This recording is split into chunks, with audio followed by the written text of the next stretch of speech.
Good afternoon, one and all.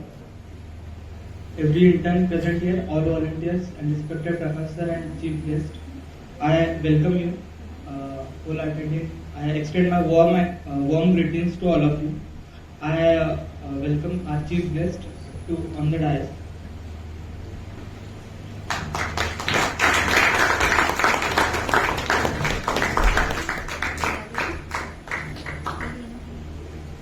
I now request our president,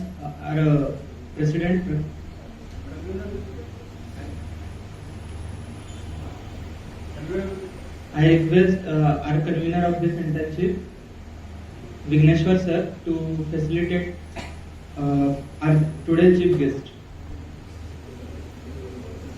Advocate Sanjeev Kunalekar sir.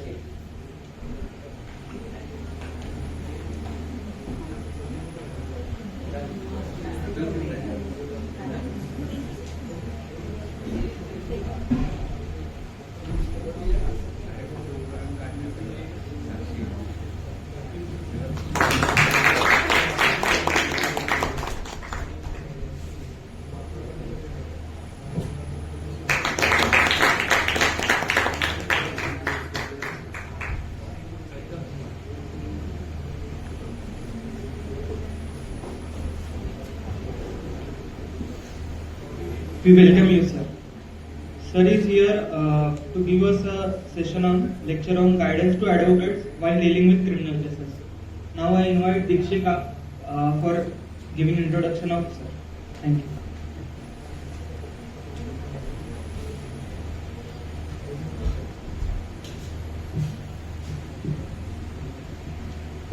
Our guest today is Advocate Sanjeev Kunalekar. He has been participating in various courts, including High Courts, DRT sessions, courts, NCLT, cooperative courts, consumer courts for past 20 years. Before entering the legal profession, he was a trade union activist of bank workers.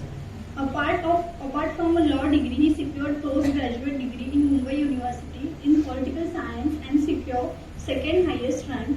A number of public interest litigation were filed by him, include a petition of reservation and free treatment to poor patients in five-star hospital in the state of Maharashtra, disclosure in allotment of plots to powerful persons for educational and other purpose, recovery of losses from the person who were culprits and in Azad Maidan riots, inquiry into cooperation in management of government-controlled temples and recovery of land and by politicians from such temples. He represents a number of youngster implemented sessions and political cases, including cases covered by the terror law.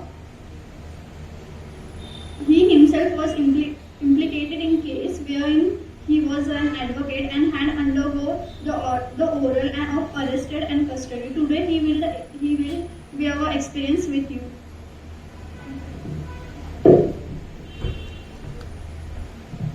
Thank you, Dikshika, for sir's introduction. Now I invite sir for giving us a session on guidance to advocates while dealing with criminal cases.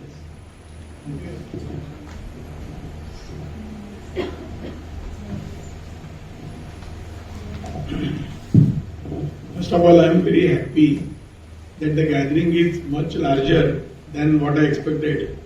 And in fact, I was told by Mrs. Sarsikikar that it is little less than what is yesterday. But no problem, the group is large enough.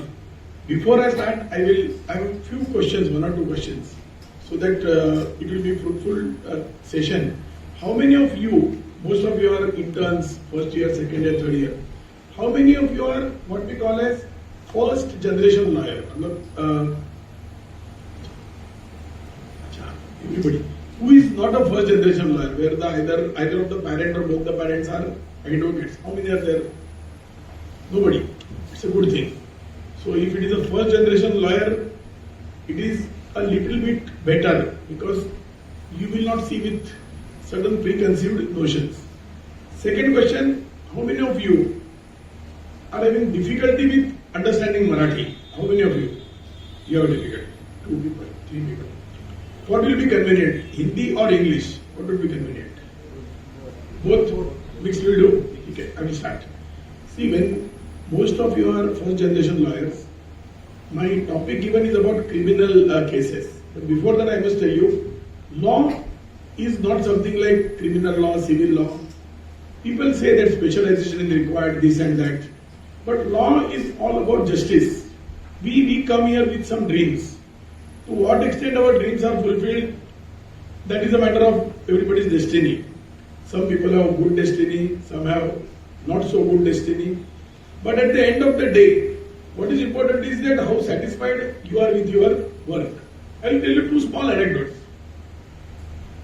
We learn. I was a psychology student. I was also a political science student. Introduction, he said he stood second in political science in MA. I got 4 Foundation Fellowship also, which I could not take because of house conditions. Now, what dreams we have? There was a young lawyer. Most of you will be feeling, I will give justice, I will fight cases. One such lawyer wins a case. This is the story of our old days when there used to be telegram. Now CTO we have stopped, Central Telegraphy Office. Now we don't send telegram. We don't even write letters. Either it is an email. Today it is not even email, it's all WhatsApp. So he very enthusiastically sends message to his client by telegram. Justice has won.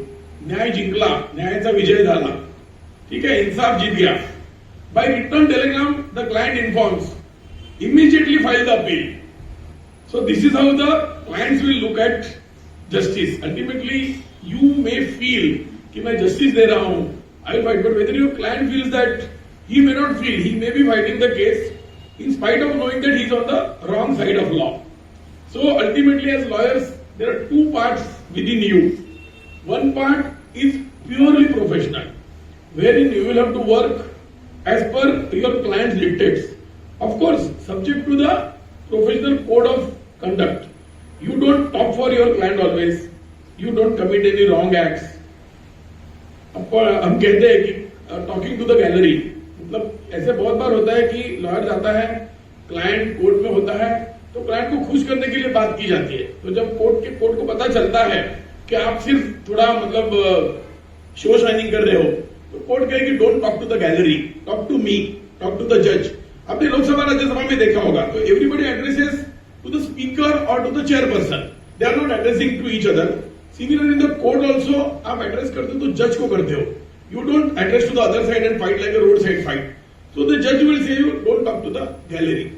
सो आपके case में हर एक व्यक्ति में, criminal trial हो, civil हो, कोई NCLT की case हो, कंज्यूमर केस हो, ऑलवेज एक बात आती है कि क्लाइंट के साथ कहां तक एडजस्ट करे और अपना कॉन्शियस कहां तक सेटिस्फाई करे. मेरे पहले जब सिद्धार्थ जी बात करें तो तुमने अच्छी बात कही कि पीआर करने में यू विल ग्रो. आप करिए, कॉस्ट भी नहीं होगी, जजेस भी सुनते हैं, बहुत बढ़िया है.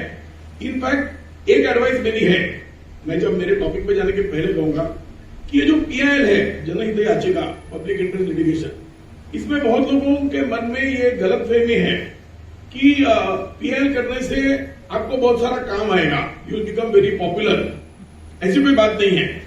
पीआईएल से एक होता है, जैसे हम कहते हैं भक्त होते हैं. दिस इज ऑफकोर्स, मैं भक्त तो हिंदुओं में होते हैं, but it applies to every religion, that is Islam और क्रिश्चियनिटी.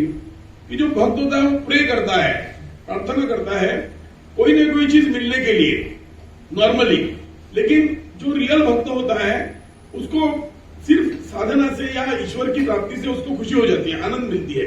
तो अल्टीमेटली जो भक्ति करते हैं तो मिले या न मिले आनंद आपको मिलेगा. तो same way when you do the PIL से कोई जीवन में कोई फर्क आएगा इस मतलब विश्वास में आप न रहिए. बदल आएगा तो आप में आएगा, आप ग्रो होंगे. और वो जो ग्रोथ होगी, वो ग्रोथ कहीं पर भी ऐसे नहीं होगी कि तुरंत आपका पीआईएल हो गया तो काम आएगा. एक बात आप मन में रखिए कि प्रोफेशनल लाइफ में जो क्लाइंट होता है वो कहीं ना कहीं सिस्टम से जुड़ा हुआ होता है. तो you will get work from the people who are interested in the system. जहां की पीआईएल होती है वो सिस्टम के विरोध में होती है. तो ये नहीं होगा कि कहीं पे आपने बहुत बढ़िया पीआईएल कर ली. जैसे मैं आपको उदाहरण देता हूं, मैं पहले I was a trade union leader, मैं 20 साल तक था. I left, I join practice. अब मेरे वहां 20 साल हो चुके हैं, 20 साल से मैं हूं. एंड 20 years मैंने शुरुआत की. My father was a mill worker, he was a mill worker, we were mill workers. हमने सफर किया, स्ट्राइक में सफर किया. घर में दरिद्रपूर्ण अवस्था थी। I am a first generation lawyer. तो पहली जो मैंने पीएल की, जैसे मैं लॉयर बना, it was party in person. मतलब मैंने सिर्फ एक काला कोट पहना, बैंड नहीं था, और जाकर के आर्ग्यू किया, क्योंकि मैं वकील नहीं हूं, एक पार्टी इन पर्सन हुई, व्यक्ति हूं। तो वो पहला जो पीएल था वो वकील बनते ही मैंने किया। वो ये था कि जो पब्लिक चैरिटेबल हॉस्पिटल है, जहां मुंबई, यहाँ के मुंबई के कितने लोग हैं, मुंबई सिटी में रहने या ठाणे में रहने वाले बहुत सारे हैं। तो आपने देखा है कि अस्पताल है, जसलोक है, लीलावती है, हिंदुजा है, बॉम्बे हॉस्पिटल है, और यहाँ पर ब्रिज कैंडी है। इन सारे अस्पतालों को हम कहते हैं 5 स्टार हॉस्पिटल, 5 स्टार। हम वहां जा नहीं सकते। अब हम जा सकते हैं क्योंकि आज हम कमा रहे हैं, मैं जा सकता हूं, प्रकाश जी जा सकते हैं, लेकिन उस समय ऐसा था कि गरीब व्यक्ति वहां जा ही नहीं सकता। शायद ये हो कि आप उस अस्पताल के अंदर भी नहीं जा सकते, एडमिशन लेने की तो दूर। तो मैंने पहला पीएल ये किया कि इन सभी अस्पतालों को जो जमीन मिली है, लैंड प्लॉट, वो 1-1 रुपए में मिला है, और ये इस कंडीशन में मिला है कि ये गरीबों को ट्रीटमेंट देने के लिए है, जबकि वहां गरीब को वहां पे एंट्री नहीं है। ये क्या हो रहा है? तो इस पर कुछ किया जाए और इस पर एक स्कीम बने। तो उस पर जब पीएल हुआ तो बहुत सारी बहस हो गई। जस्टिस बोबडे जो बाद में सुप्रीम कोर्ट गए, उन्होंने भी वो सुनी। जब मैंने पीएल फाइल की तो मैं इतना नया था, क्योंकि पहले मैंने बैंक में लॉ ऑफिसर बनने के ऐसे बहुत सारा किया था। उस दिन जिस दिन ये पीएल लगी तो चंद्रचूड़ जो अभी चीफ जस्टिस है उनके सामने वो आई। उस दिन मैं एब्सेंट था, आई वॉज एब्सेंट। तो उन्होंने देखा, वो पढ़ के उन्होंने उस पर नोटिस इशू किया और उन्होंने अमाइकस क्यूरी को अपॉइंट किया। दूसरे समय में क्या कहा, मैं हूं, I am appearing in this matter, मैंने वहां अपियर होना शुरू किया। तो उसमें मुझे कोई काम ही नहीं करना पड़ा, सारा काम कोर्ट ने ही कर दिया, क्योंकि कोर्ट ने एक के पीछे एक ऑर्डर करना शुरू किया। तो सारे अस्पताल उठ करके आ गए कि हम कर ही नहीं सकते। तो कोर्ट ने कहा ठीक है, फिर जमीन वापस दे दो, सरकार चलाएगी। आपने कहा प्राइवेट चलाएंगे, लोगों को देंगे, आप 1-1 रुपए में ली, तो आप दे दीजिए वापस।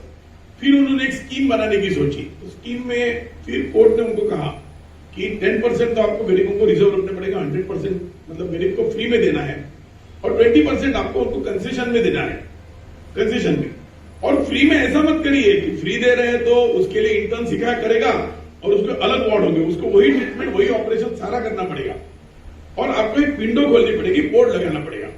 तो सारे बड़े वकील थे, किसका नाम नहीं लेना चाहता, लेकिन मुंबई में जितने सिविल में टॉप 10 है उसमें के 9 लोग तो उस तरफ खड़े थे, अस्पतालों की तरफ से। तो जब बोबडे साहब के सामने वो आया तो उन्होंने कहा नहीं नहीं ऐसे नहीं, बोर्ड लगा। तो उन्होंने कहा, बोबडे साहब ने कहा कि ये पहली बार जीवन में मैंने देखा है कि आप लोग चैरिटी करते हो और छुपाना चाहते हो। हम सिर्फ ये कह रहे कि बोर्ड लगाइए कि यहाँ पे चैरिटी होती है, फलाना फलाना काउंटर चाहिए और आपको फ्री ट्रीटमेंट मिलेगी। तो आप उससे डर क्यों रहे? आप चैरिटी करो, आप डर रहे हो। उन्होंने कहा पिटिशनर आप पैसा दोगे तो बोर्ड लगाएंगे। मैंने कहा मैं तुरंत पैसा भर दूंगा, सारे अस्पताल में बोर्ड लगा दो। उसके बाद चैरिटी कमिश्नर के पास भी कुछ हुआ, आज उसकी इंप्लीमेंट हो रही है। तो वहां पे मैंने बहुत लोगों से दुश्मनी मोल ली, क्योंकि बहुत बड़े लोगों ने कहा ये करने की क्या आवश्यकता है। देखिए व्यवस्था जो है वो आपको साथ नहीं देगी, वो कहेगी इसकी आवश्यकता क्या है। आप कोई भी बदलाव लाइए, पहला सवाल ये होगा इसकी आवश्यकता क्या है, क्योंकि जब आप व्यवस्था में बदल लाना चाहते हो तो बहुत लोग आपके विरोध में खड़े हो जाएंगे। दूसरा हुआ था अभी 2011 के बाद हुआ कि बहुत सारे आप जितने भी लोग महाराष्ट्र से हैं, ये जितना बढ़िया इस बात को जानते हैं शायद दूसरा कोई नहीं जाने, क्योंकि महाराष्ट्र में जो जमीन की जो मूल्य है, भूमि का मूल्य, लैंड वैल्यू सबसे ज्यादा है। तो महाराष्ट्र में जितने भी पॉलिटिकल आदमी हैं सभी ने गवर्नमेंट की लैंड को हड़प लिया है। तो उसमें मैंने पिटीशन की कि लोगों को पता ही नहीं कौन सी जमीन किसकी है। मैं तो अभी भी ये समझता हूं कि जैसे MIT चला रहे भुजबल जी, जो कितने उदार व्यक्ति है, पिताजी की प्रॉपर्टी लगा के चला रहे हैं, जबकि वो 1 रुपए में मिली हुई लैंड है। तो सारों की जमीन है, मतलब यहाँ तो नाम लेने में कोई दिक्कत नहीं। जितने पॉलिटिशियन है, मतलब महाराष्ट्र के टॉप 100 में के 90 पॉलिटिशियन ने अपने एजुकेशनल इंस्टीट्यूशन चलाए हैं, कॉलेजेस चलाई है, मेडिकल कॉलेज चलाए हैं, और वो सारे गवर्नमेंट के लैंड पे चल रहे हैं। और लोगों को लग रहा है कितने अच्छा नेता है, हमें नौकरी दे रहे हैं, हमें चिट्ठी पर एडमिशन भी मिल रही है, सारा कुछ मिल रहा है। तो ये सारी जानकारी लोगों को तो होनी चाहिए, लोगों को पता चलना चाहिए, क्योंकि ये RTI में आता है, राइट टू इन्फॉर्मेशन एक्ट। तो वहां पे कुछ चल रहा है तो मुझे पता होना चाहिए ना। मैनेजमेंट कोटा से आपने किसको एडमिशन दिया, आई शुड नो। कॉन्ट्रैक्ट किसको दे रहे हैं, आपने रिक्रूटमेंट कैसे किया, आई शुड नो दिस। अगर कोई हॉल आप रेंट में दे रहे हैं तो किसको आपने 2000 में दिया और किसको आपने 20,000 में दिया, आई शुड नो दिस। तो जैसे यशवंतराव चौहान सेंटर है, वो किसी पॉलिटिकल पार्टी का ऑफिस बन गया, तो उनका नहीं है, वो गवर्नमेंट की प्रॉपर्टी है, उसमें उनका कोई रोल नहीं, लेकिन वो पॉलिटिकल पार्टी चला रही है, उनके सारे मीटिंग होते हैं और उन पे फीस चार्ज कर देते हैं 100 रुपया। तो ये सारे मुद्दे हैं तो हमने उठाए। तो उसमें जस्टिस अभय के पास आए तो उन्होंने एक के पीछे ऑर्डर पास कर दिए और फिर एक नया रूल बना, जीआर निकले गवर्नमेंट रेजोल्यूशन कि ये सारों की जानकारी वेबसाइट पे होनी चाहिए, डिस्ट्रिक्ट कलेक्टर के वेबसाइट पे, और हर कॉलेज के बाहर आपको एक विशिष्ट साइज का, एक पर्टिकुलर साइज का बोर्ड लगाना पड़ेगा कि ये प्लॉट मुझे इस कंडीशन पे मिला है और ये साल मिला है, लीज की कंडीशन ये है और मुझे ये एक्टिविटी यहाँ पे करनी है। उसके बाद फिर एक बार ऐसे हुआ कि मेरे बहुत सारे क्लाइंट थे, तो एक क्लाइंट मेरे पास फोन किया, उसने कहा अरे कुणालिकर जी आपने क्या कर दिया, आपने मेरे खिलाफ पिटीशन की। मैंने आपके खिलाफ नहीं की पिटीशन, मैंने कहा की उनको एक चिट्ठी आई थी महाराष्ट्र गवर्नमेंट से कि Sanjeev Kunalikar versus state of Maharashtra, इस पिटीशन में आदेश हुआ है कि आप बोर्ड लगाइए, तो आपको बोर्ड लगाना पड़ेगा। तो उसको लगा कि मैंने उसके विरुद्ध में पिटीशन की है, तो ऐसे भी बातें हुई। तो उसके बाद उन्होंने बोर्ड लगाना शुरू किया, तो फिर और कई लोगों से दुश्मनी हुई। जैसे हुआ कि गवर्नमेंट एजेंसी है, स्वतंत्र सावरकर थे, उनके वचन लगाए थे अंडमान में, तो एक मंत्री आ गए मणिशंकर अय्यर, उन्होंने कहा इसको हटा दो, ये देशद्रोही है, गद्दार है, तुरंत इन्होंने हटा दिया। तो मैंने स्टडी की, मुझे पता चला कि ये तो लगा है इंडियन ऑयल फाउंडेशन में, तो सूचना अधिकार में आता है, आरटीआई में, राइट टू इन्फॉर्मेशन में आता है। मैंने कहा दे दीजिए इन्फॉर्मेशन, कब लगा है, किसने लगाया, कितना खर्चा हुआ और उद्घाटन के दूसरे दिन इसको क्यों निकाला, किसने ऑर्डर पास की, क्यों की, I want the return order. तो उन्होंने मना कर दिया। मैं सुप्रीम कोर्ट तक चला गया, सुप्रीम कोर्ट गया तो सुप्रीम कोर्ट के सामने उन्होंने कहा, बड़ी अजीब बात कही, उन्होंने कहा इंडियन ऑयल कॉर्पोरेशन आरटीआई में आता है क्योंकि गवर्नमेंट की कंपनी है, और इंडियन ऑयल कॉर्पोरेशन ने 10 करोड़ देकर जो ट्रस्ट बनाया है वो उनका ट्रस्ट है, आरटीआई में नहीं आता। उसमें लड़ाई हुई, लड़ाई होने के बाद फाइनली कोर्ट ने उसको एडमिट किया। सबरवाल जी थे चीफ जस्टिस, मैंने खुद आर्ग्यू किया, और फिर और एक जस्टिस आ गए, जस्टिस मार्कंडेय काटजू, जिनका गलत कारणों की वजह से उनकी बहुत सारी मसीदी हो गई। तो उन्होंने कहा नहीं पिटीशन आप दिल्ली हाईकोर्ट जाइए, तो उन्होंने पिटीशन को खारिज कर दिया। लेकिन वो पिटीशन से 8-10 साल तक सरकार को तकलीफ होती रही। तो ये टाइम में जब मैंने किया तो मुझे एक अनुभव आया कि पीएल से आपको कोई काम नहीं बढ़ेगा, समाधान बढ़ेगा लड़ने में, क्योंकि वहां पे कोई क्लाइंट नहीं होता, आपके लिए कोई क्लाइंट नहीं होता, आप लड़ रहे हो। और जो जेन्युइन, जो असली पीएल होती है, जिसमें आपका कोई पर्सनल इंटरेस्ट नहीं होता या किसी के लिए, आप किसी व्यक्ति के लिए नहीं कर रहे, तो उसमें आप बड़ी शान से लड़ सकते हो। और जब आप वैसे लड़ते हो तो ये होता है कि जज के सामने एक तो आपकी वैल्यू बढ़ जाती है, आप आर्ग्यूमेंट सीख लेते हो। और पीएल की वजह से एक बात होगी, बहुत सारे लोग अपनी निजी जो डिफिकल्टी है, पर्सनल डिफिकल्टी, वो लेके आपके पास आएंगे। क्योंकि अभी पर्टिकुलरली अपने समाज में और मध्यम वर्ग में एक मानना है, जो अन्याय मेरे खिलाफ हुआ है वो सबसे बड़ा अन्याय है। मतलब एक व्यक्ति को प्रमोशन नहीं मिलता है तो तुरंत वो रिजर्वेशन पॉलिसी पे बात करना शुरू करता है। एक व्यक्ति को लॉ में एडमिशन मिलने में, समझो गवर्नमेंट लॉ कॉलेज के बदले न्यू लॉ कॉलेज मिलता है, तो कहता है कि यूनिवर्सिटी के कारोबार में बदल होना चाहिए, एक ही बदल होना चाहिए।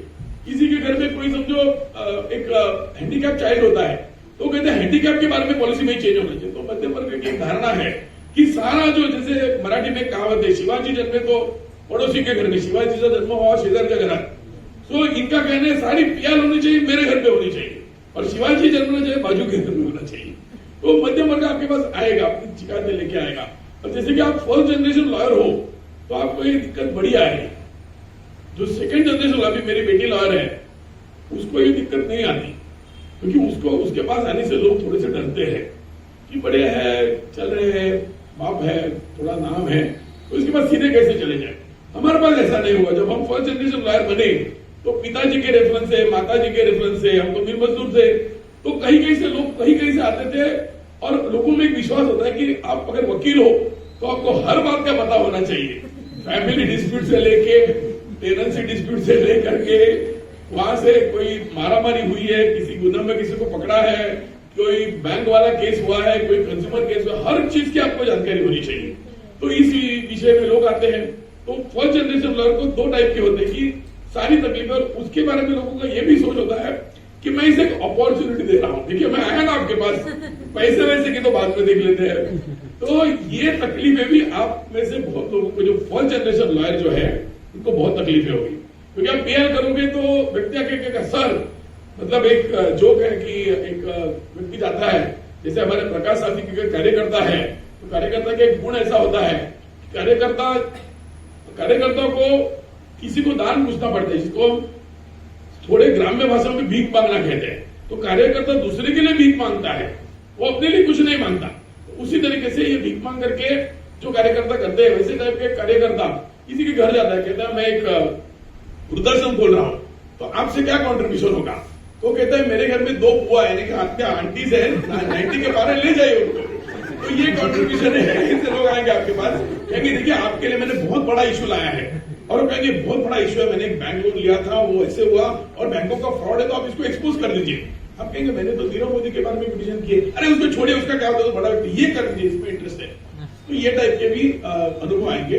और जब आप वो केसेस में आपको शायद लेने पड़ेंगे, सारों को आप मना नहीं कर सकते, क्योंकि कई बार एक ऑब्लिगेशन होता है, हमें लोग जानते हैं, तो उस वजह से जब आप कोर्ट जाओगे, तो हमारा ऐसा हुआ कि जब हमने कोर्ट जाना शुरू किया, मेरी बैकग्राउंड थी फर्स्ट जनरेशन लॉयर का, और एक आपको एडवांटेज बताता हूं कि आप खुले मन से उसको देखते हो। दूसरी बात, आप में से कई लोग ऐसे अगर होंगे कि जिन्होंने कहीं नौकरी की है, तो उस अनुभव का आपको बहुत फायदा होता है, क्योंकि कोर्ट में जो होता है ना, कोर्ट में कभी भी, मैं ट्रेड यूनियन लीडर था, मेरे पिताजी मिल में थे, तो मैं पहले दिन से लीडर था, बैंक में तो मैं पहले दिन से लीडर था।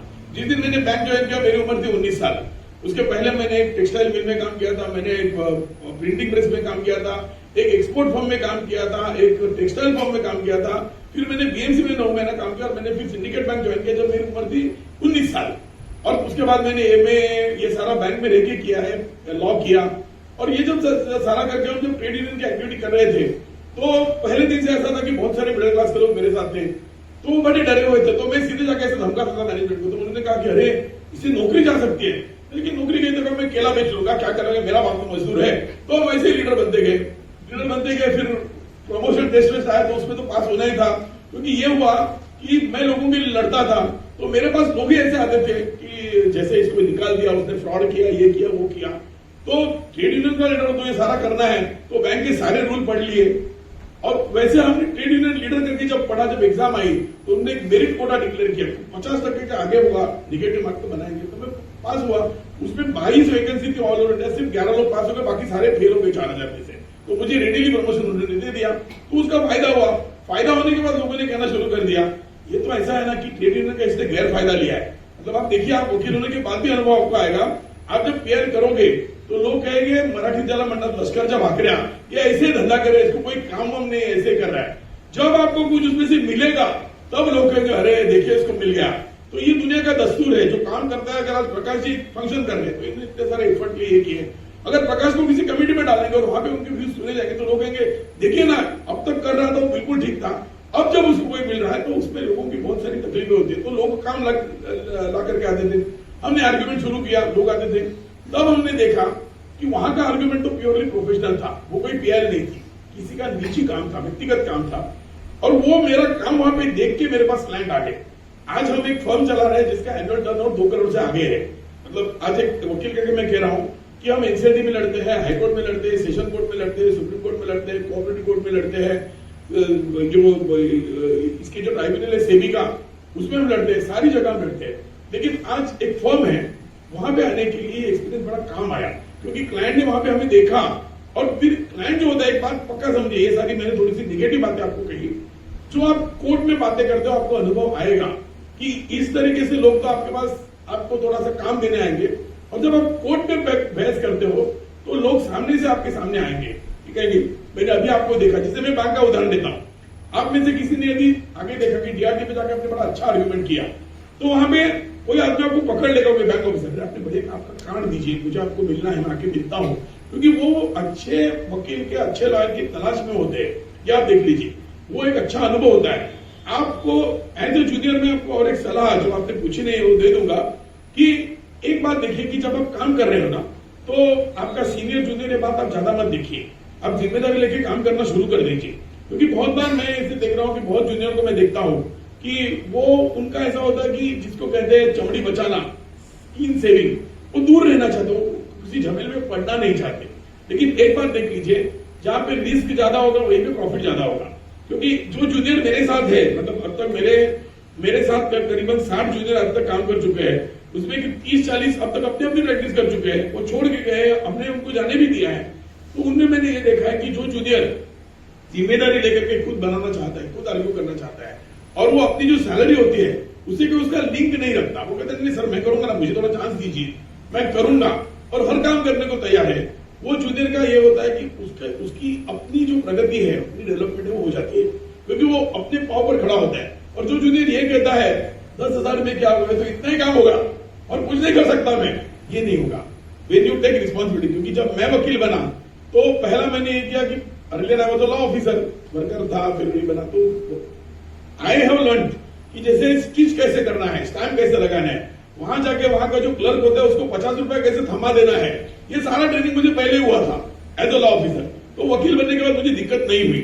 आप जो जूनियर हो तो जब आपको ऐसे काम दिए जाते हैं जाके फाइल कर लीजिए, तो बहुत सारे जो जूनियर होते हैं ना वो थोड़ा गुस्सा हो जाते हैं, देखिए वो बढ़िया काम तो वो कर रहे हैं, सर कर रहे हैं, ऐसे काम मुझे दे दिए। लेकिन आप इसमें थोड़ा भी इंसल्ट या अपमान मत मानिए, क्योंकि ये काम जब आप करते हो आपको एक अपॉर्चुनिटी मिलती है। जब मैं लॉ ऑफिसर था, जब मैं कोर्ट में जाता था as a law officer syndicate में, मैंने 35 की उम्र में छोड़ दिया, उसके बाद मैं इस प्रोफेशन में आया। तो जब मैंने देखा, जब मैं वहां जाता था, तो मेरे हिसाब से मैंने चंद्रशूर साहब को भी तब ब्रीफ किया था पहले एज अ लॉ ऑफिसर। हमने बहुत अच्छे हरिहर भाई हमारे वकील थे जिनकी फर्म है, सब कुछ जब करते थे तो एक तरीके से मन में ऐसा लगता था देखिए हम तो बाजू में खड़े हैं, ये लोग कर रहे हैं, लेकिन उसमें एक अपॉर्चुनिटी थी कि उनके आर्ग्यूमेंट हम देख पाते थे। आज देखिए आप वकील हो तो आप किसी के खर्चे से जा रहे हो, वहां बैठ रहे हो, आप सुन रहे हो, एक अनुभव आपको मिल रहा है। और बहुत लोग ये करते हैं कि बाहर खड़े होंगे और जैसे नंबर आएगा अंदर जाएंगे। आप अंदर रहिए, बहस सुनिए। फाइनली जो मैं अनुभव कह रहा था, जो मुझे ट्रेड यूनियन में आया, एक बात आप देखिए, सारा ह्यूमन है।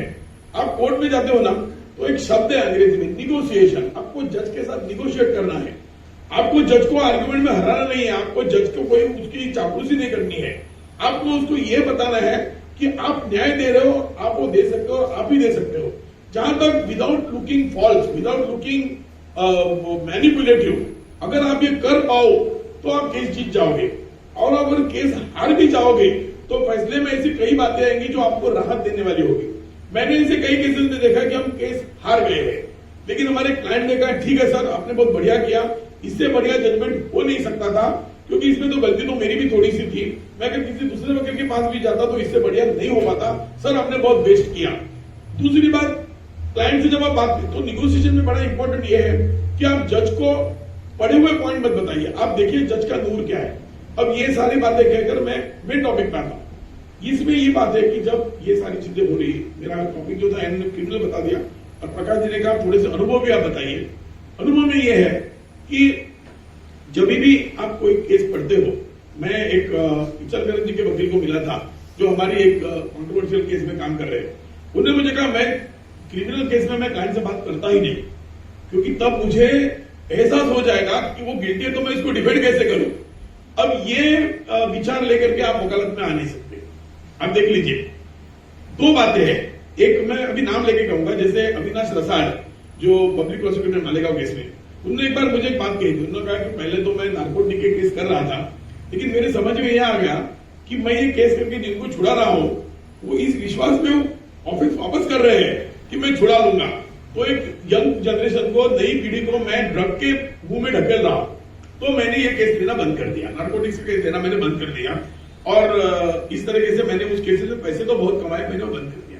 लेकिन वो एक एरिया के लिए लागू है। मैं ये नहीं कहता कि नार्कोटिक के केस करना बुरा है, लेकिन जो रैकेट के लिए जब आप करते हो तो ये हर व्यक्ति की कॉन्शियस का पार्ट है, क्या हम करें या ना करें।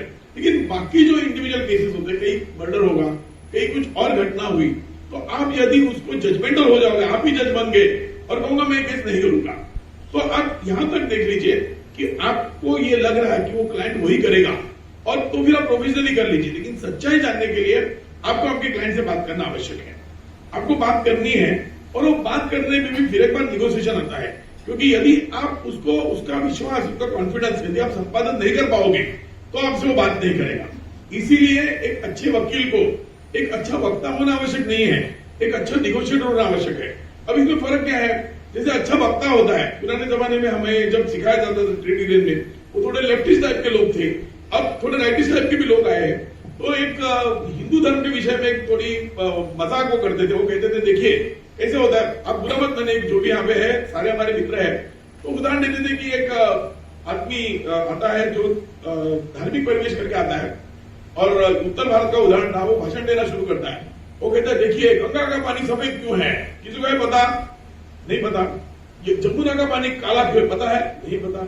सागर का पानी खारा क्यों है, किसी को नहीं पता। फिर पूछेंगे बताइए, कोई तो बताइए, गंगा का पानी सफेद क्यों, यमुना का पानी खारा क्यों, सागर का पानी काला क्यों? नहीं पता। इसका कारण एक ही, हमारा सनातन हिंदू धर्म की जय। सभी जय बोलते थे, घर चले जाते थे, फिर सोचते थे इन्होंने एग्जैक्टली हमें क्या बताया। तो इस तरीके से वक्ता जो होता है ना, अच्छा वक्ता बनने के लिए ज्यादा कुछ नहीं करना पड़ता, क्योंकि अच्छा वक्ता जो भी बोले तो समय तो कट ही जाए, एक घंटा ऐसे चला जाएगा। लेकिन अच्छा निगोशिएटर बनने के लिए कि सामने वाला आपसे रिस्पॉन्ड करेगा, आपका क्लाइंट आपसे रिस्पॉन्ड करेगा। अगर वो क्रिमिनल है तो उसने किया है या नहीं किया है, वो आपको सवाल पूछेगा, आप उसके सवालों को झड़प नहीं सकते, आपको जवाब देना पड़ेगा। जो जज है आपको सवाल पूछेगा, आपको जवाब देना है। अब ये जवाब देना कोई टीवी डिबेट का जवाब नहीं है।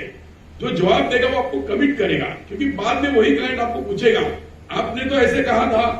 तो आपको ये निगोशिएशन और बात, या ऐसे संवाद है, हम कोई जोक बोल रहे हैं, हम कोई हंसी मजाक में कर रहे हैं, या हम ऐसे पब्लिक स्पीच दे रहे हैं और हम निगोशिएशन कर रहे हैं, फर्क क्या है? देखिए, निगोशिएशन में कमिटमेंट होती है, और कमिटमेंट होते समय you are walking on a very thin line.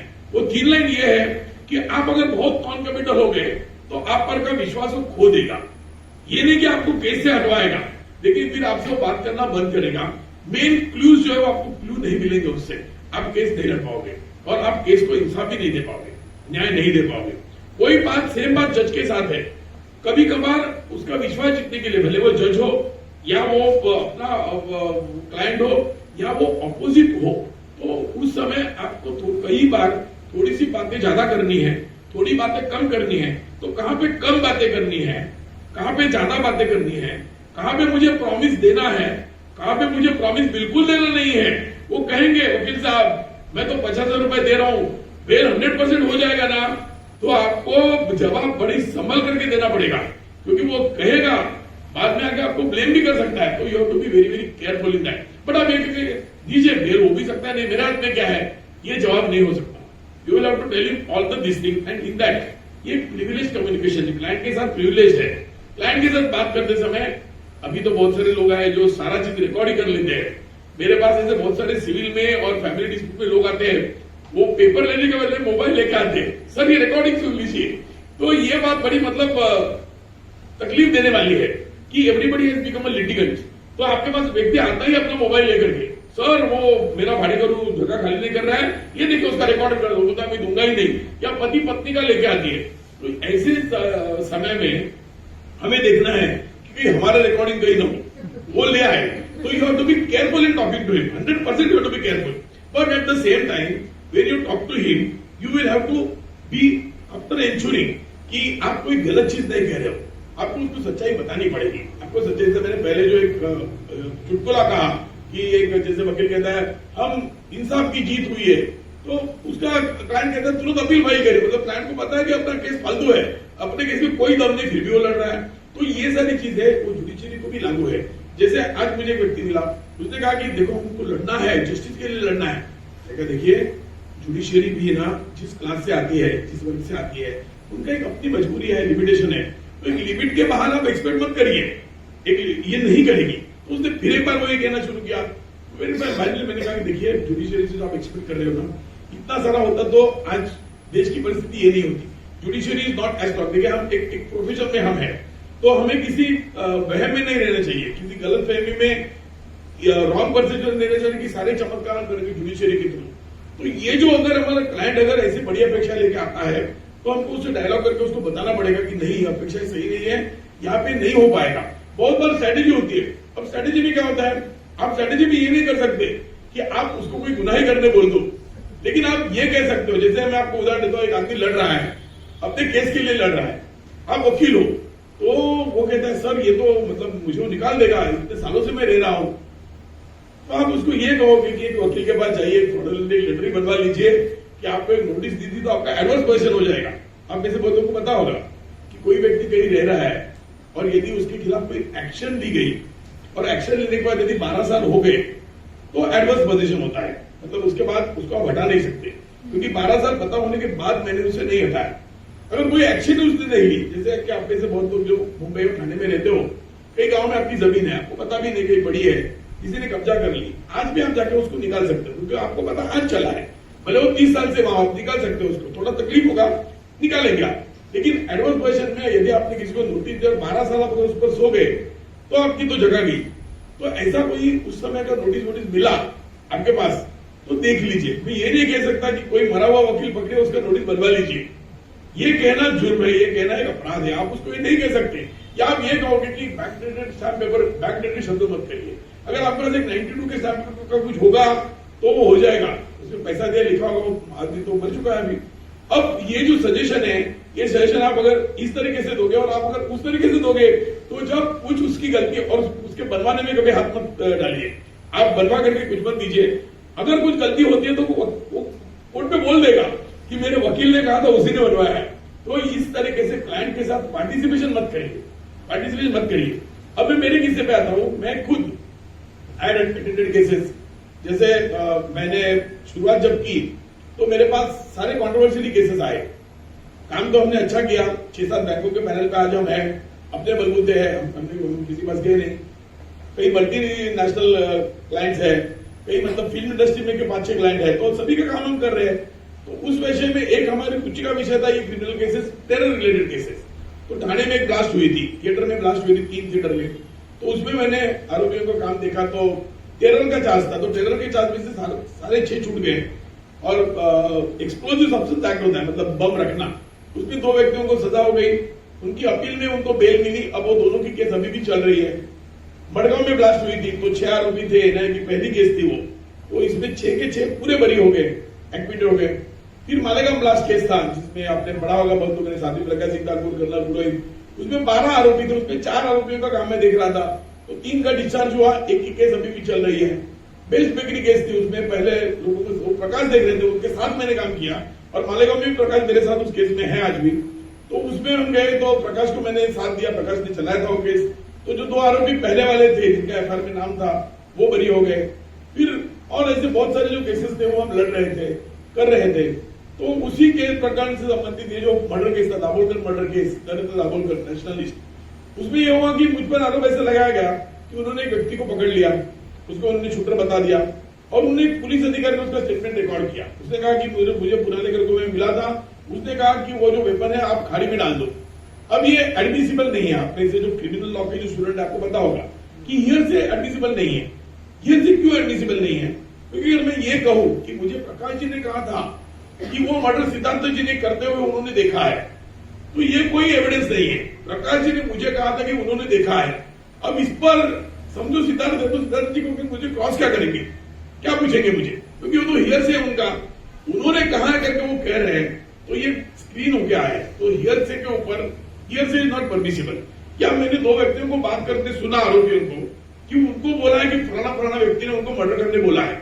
हाँ, अगर उस व्यक्ति ने बोलते हुए मैंने सुना तो वो एविडेंस है। मैं अगर ये कहूंगा कि मिस्टर ए ने मिस्टर बी को बोला कि आप जाके कर दीजिए और मैं वहां उपस्थित था, मैंने ए को बोलते हुए सुना है, तो वो हियर से नहीं है, मैं गवाही दे रहा हूं। लेकिन मैं ये कहूंगा कि ए ने बी को कहा, ऐसे बी ने मुझे बोला है, तो बी तो किसी का भी नाम ले सकता है। तो उन्होंने सीबीआई ने चल रहा था केस, उसी केस में मैं वकील था, उन्होंने अरेस्ट कर लिया, हमें जेल भेज दिया। अब जेल मुझे तो ज्यादा फर्क पड़ने की, जैसे मैंने कहा तो मजदूर की फैमिली से थे, तो ज्यादा जेल में और उस जीवन में ज्यादा कोई फर्क था नहीं। और वैसे वो हाई सिक्योरिटी थी, तो 13 दिन सीबीआई, 29 दिन येरौडा, उसके बाद आए। ट्रीटमेंट बड़ी अच्छी थी, रॉयल थी, थोड़े डरे हुए भी थे। उसके बाहर आने के बाद लोगों ने और भी डरना शुरू किया। और जब केस चला तो प्रकाश जी उसमें वकील थे। जब केस आखिरी मोड़ पे आया तो जो बात पहले प्रकाश जी कह रहे थे वही बात सीबीआई ने उठ के कही, सर ये एविडेंस एडमिसिबल नहीं, हम नहीं साझा करेंगे। 5 साल बाद उन्होंने कहा। अब पहले एविडेंस जब अरेस्ट किए तो एडमिसिबल था, 5 साल के बाद वो एडमिसिबल नहीं था, यही उन्होंने कहा। फिर जजमेंट आया, जज ने लिखा ये बहुत सस्पिशियस है, लेकिन सीबीआई ने एविडेंस प्रोड्यूस नहीं किया। एविडेंस नहीं ऐसे कोर्ट ने नहीं कहा। तो ये एक, आप वकील हो तो एक नैरेटिव की भी बात होती है। आप एक बात देख लीजिए, कोई भी केस क्रिमिनल पर्टिकुलर आप लड़ते हो, जैसे प्रकाश ने जब शक्ति मिल रेप केस में प्रकाश लड़े थे, मुझे याद है, उसमें नैरेटिव इतना सेट हो चुका था कि it become difficult for the lawyers, कि लॉयर की तरफ लोग ऐसे देखते हैं, लेकिन उसकी आपको परवाह नहीं करनी चाहिए। इवन जुडिशियरी के विषय में मैं खुल करके आपको ये कहूंगा, और ये कोई बात सीक्रेट नहीं है, खुल करके मैं कह रहा हूं कि जुडिशियरी भी जो ऑर्डर देती है, मैं आपको एक उदाहरण देता हूं। यही जो दाभोलकर केस था उसमें आपको बता रहा हूं, मतलब आप इतना भी विश्वास न रखिए कि जुडिशियरी हर बात सही करेगी। क्योंकि जुडिशरी को अपने प्रेशर्स होते हैं। मैं दो उदाहरण देता हूं, इस पे नेट पे इसके ऑर्डर्स भी है, आप देखोगे तो कि इसमें जो दो लोग पकड़े थे, इंक्लूडिंग जो लड़का था जिसने मेरा नाम लिया है, सब पुलिस ने बता दिया, पुलिस ऑफिसर के सिग्नेचर में। उस लड़के को दूसरे लड़के को पकड़ने के बाद 90 दिन में चार्जशीट दाखिल होना था, पर 90 दिन में नहीं हुआ, 90 दिन में नहीं हुआ। उन्होंने यूएपीए, पहले आप जानते हो कि अपने से बहुत लोग, पहले टाड़ा करके कानून था टेररिस्ट एक्टिविटीज के बारे में, फिर टाड़ा का बना पोटा, प्रिवेंशन ऑफ टेररिज्म एक्ट, फिर पोटा का बना यूएपीए, जिसमें आज बहुत सारे मतलब पूरे भारत में उसमें करीबन 200 लोग आज जेल में हैं। तो वो जो यूएपीए लगाया, यूएपीए के अंतर्गत आप कस्टडी 180 दिन तक रख सकते हो, 90 दिन की आवश्यकता नहीं, 180 दिन है। और वो 180 दिन ऐसे सीधे नहीं मिलेगी, किसी को उसको एक्सटेंशन की ऑर्डर देनी पड़ेगी, और वो ऑर्डर सेशन जज को देनी पड़ेगी, मैजिस्ट्रेट दे नहीं सकता। तो इस विषय में सर्वोच्च न्यायालय का एक फैसला भी आया है। उन्होंने कहा है कि यदि किसी को यूएपीए में आपने पकड़ा है और 90 दिन में चार्जशीट आप नहीं फाइल कर पा रहे हो, तो आपको सेशन कोर्ट के पास जाना है।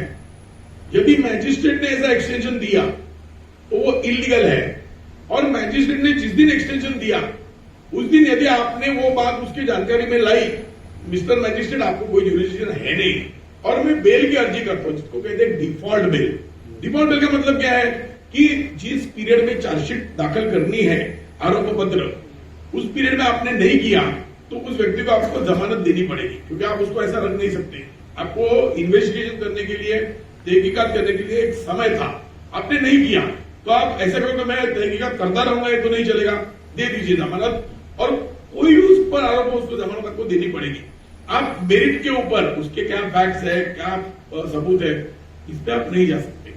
तो वो जजमेंट ऐसा था कि 90 दिन होते ही यदि मैजिस्ट्रेट एक्सटेंड कर रहा है, और यदि आपने उसी दिन बेल की अर्जी दी और उसने आपको नहीं दिया और एक्सटेंड किया, तो आपको बेल मिलनी चाहिए, हाई कोर्ट दे देगी, तुरंत दे देगी।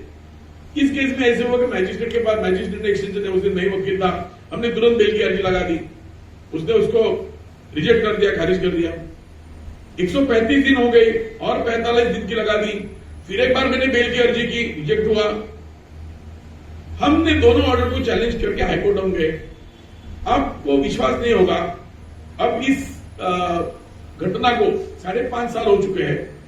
ये केस करीबन 40 बार सुनवाई के लिए आई और किसी भी जज ने इसको सुनने से इनकार कर दिया, किसी भी जज ने इसको सुनने से इनकार कर दिया। अभी इसकी कोई अर्जेंसी नहीं कहा। एक जज ने यह कहा कि वैसे भी 4 साल से अंदर है और 1-2 साल से क्या होने वाला है। ये लॉ के बारे में रिस्पेक्ट कई लोगों की है।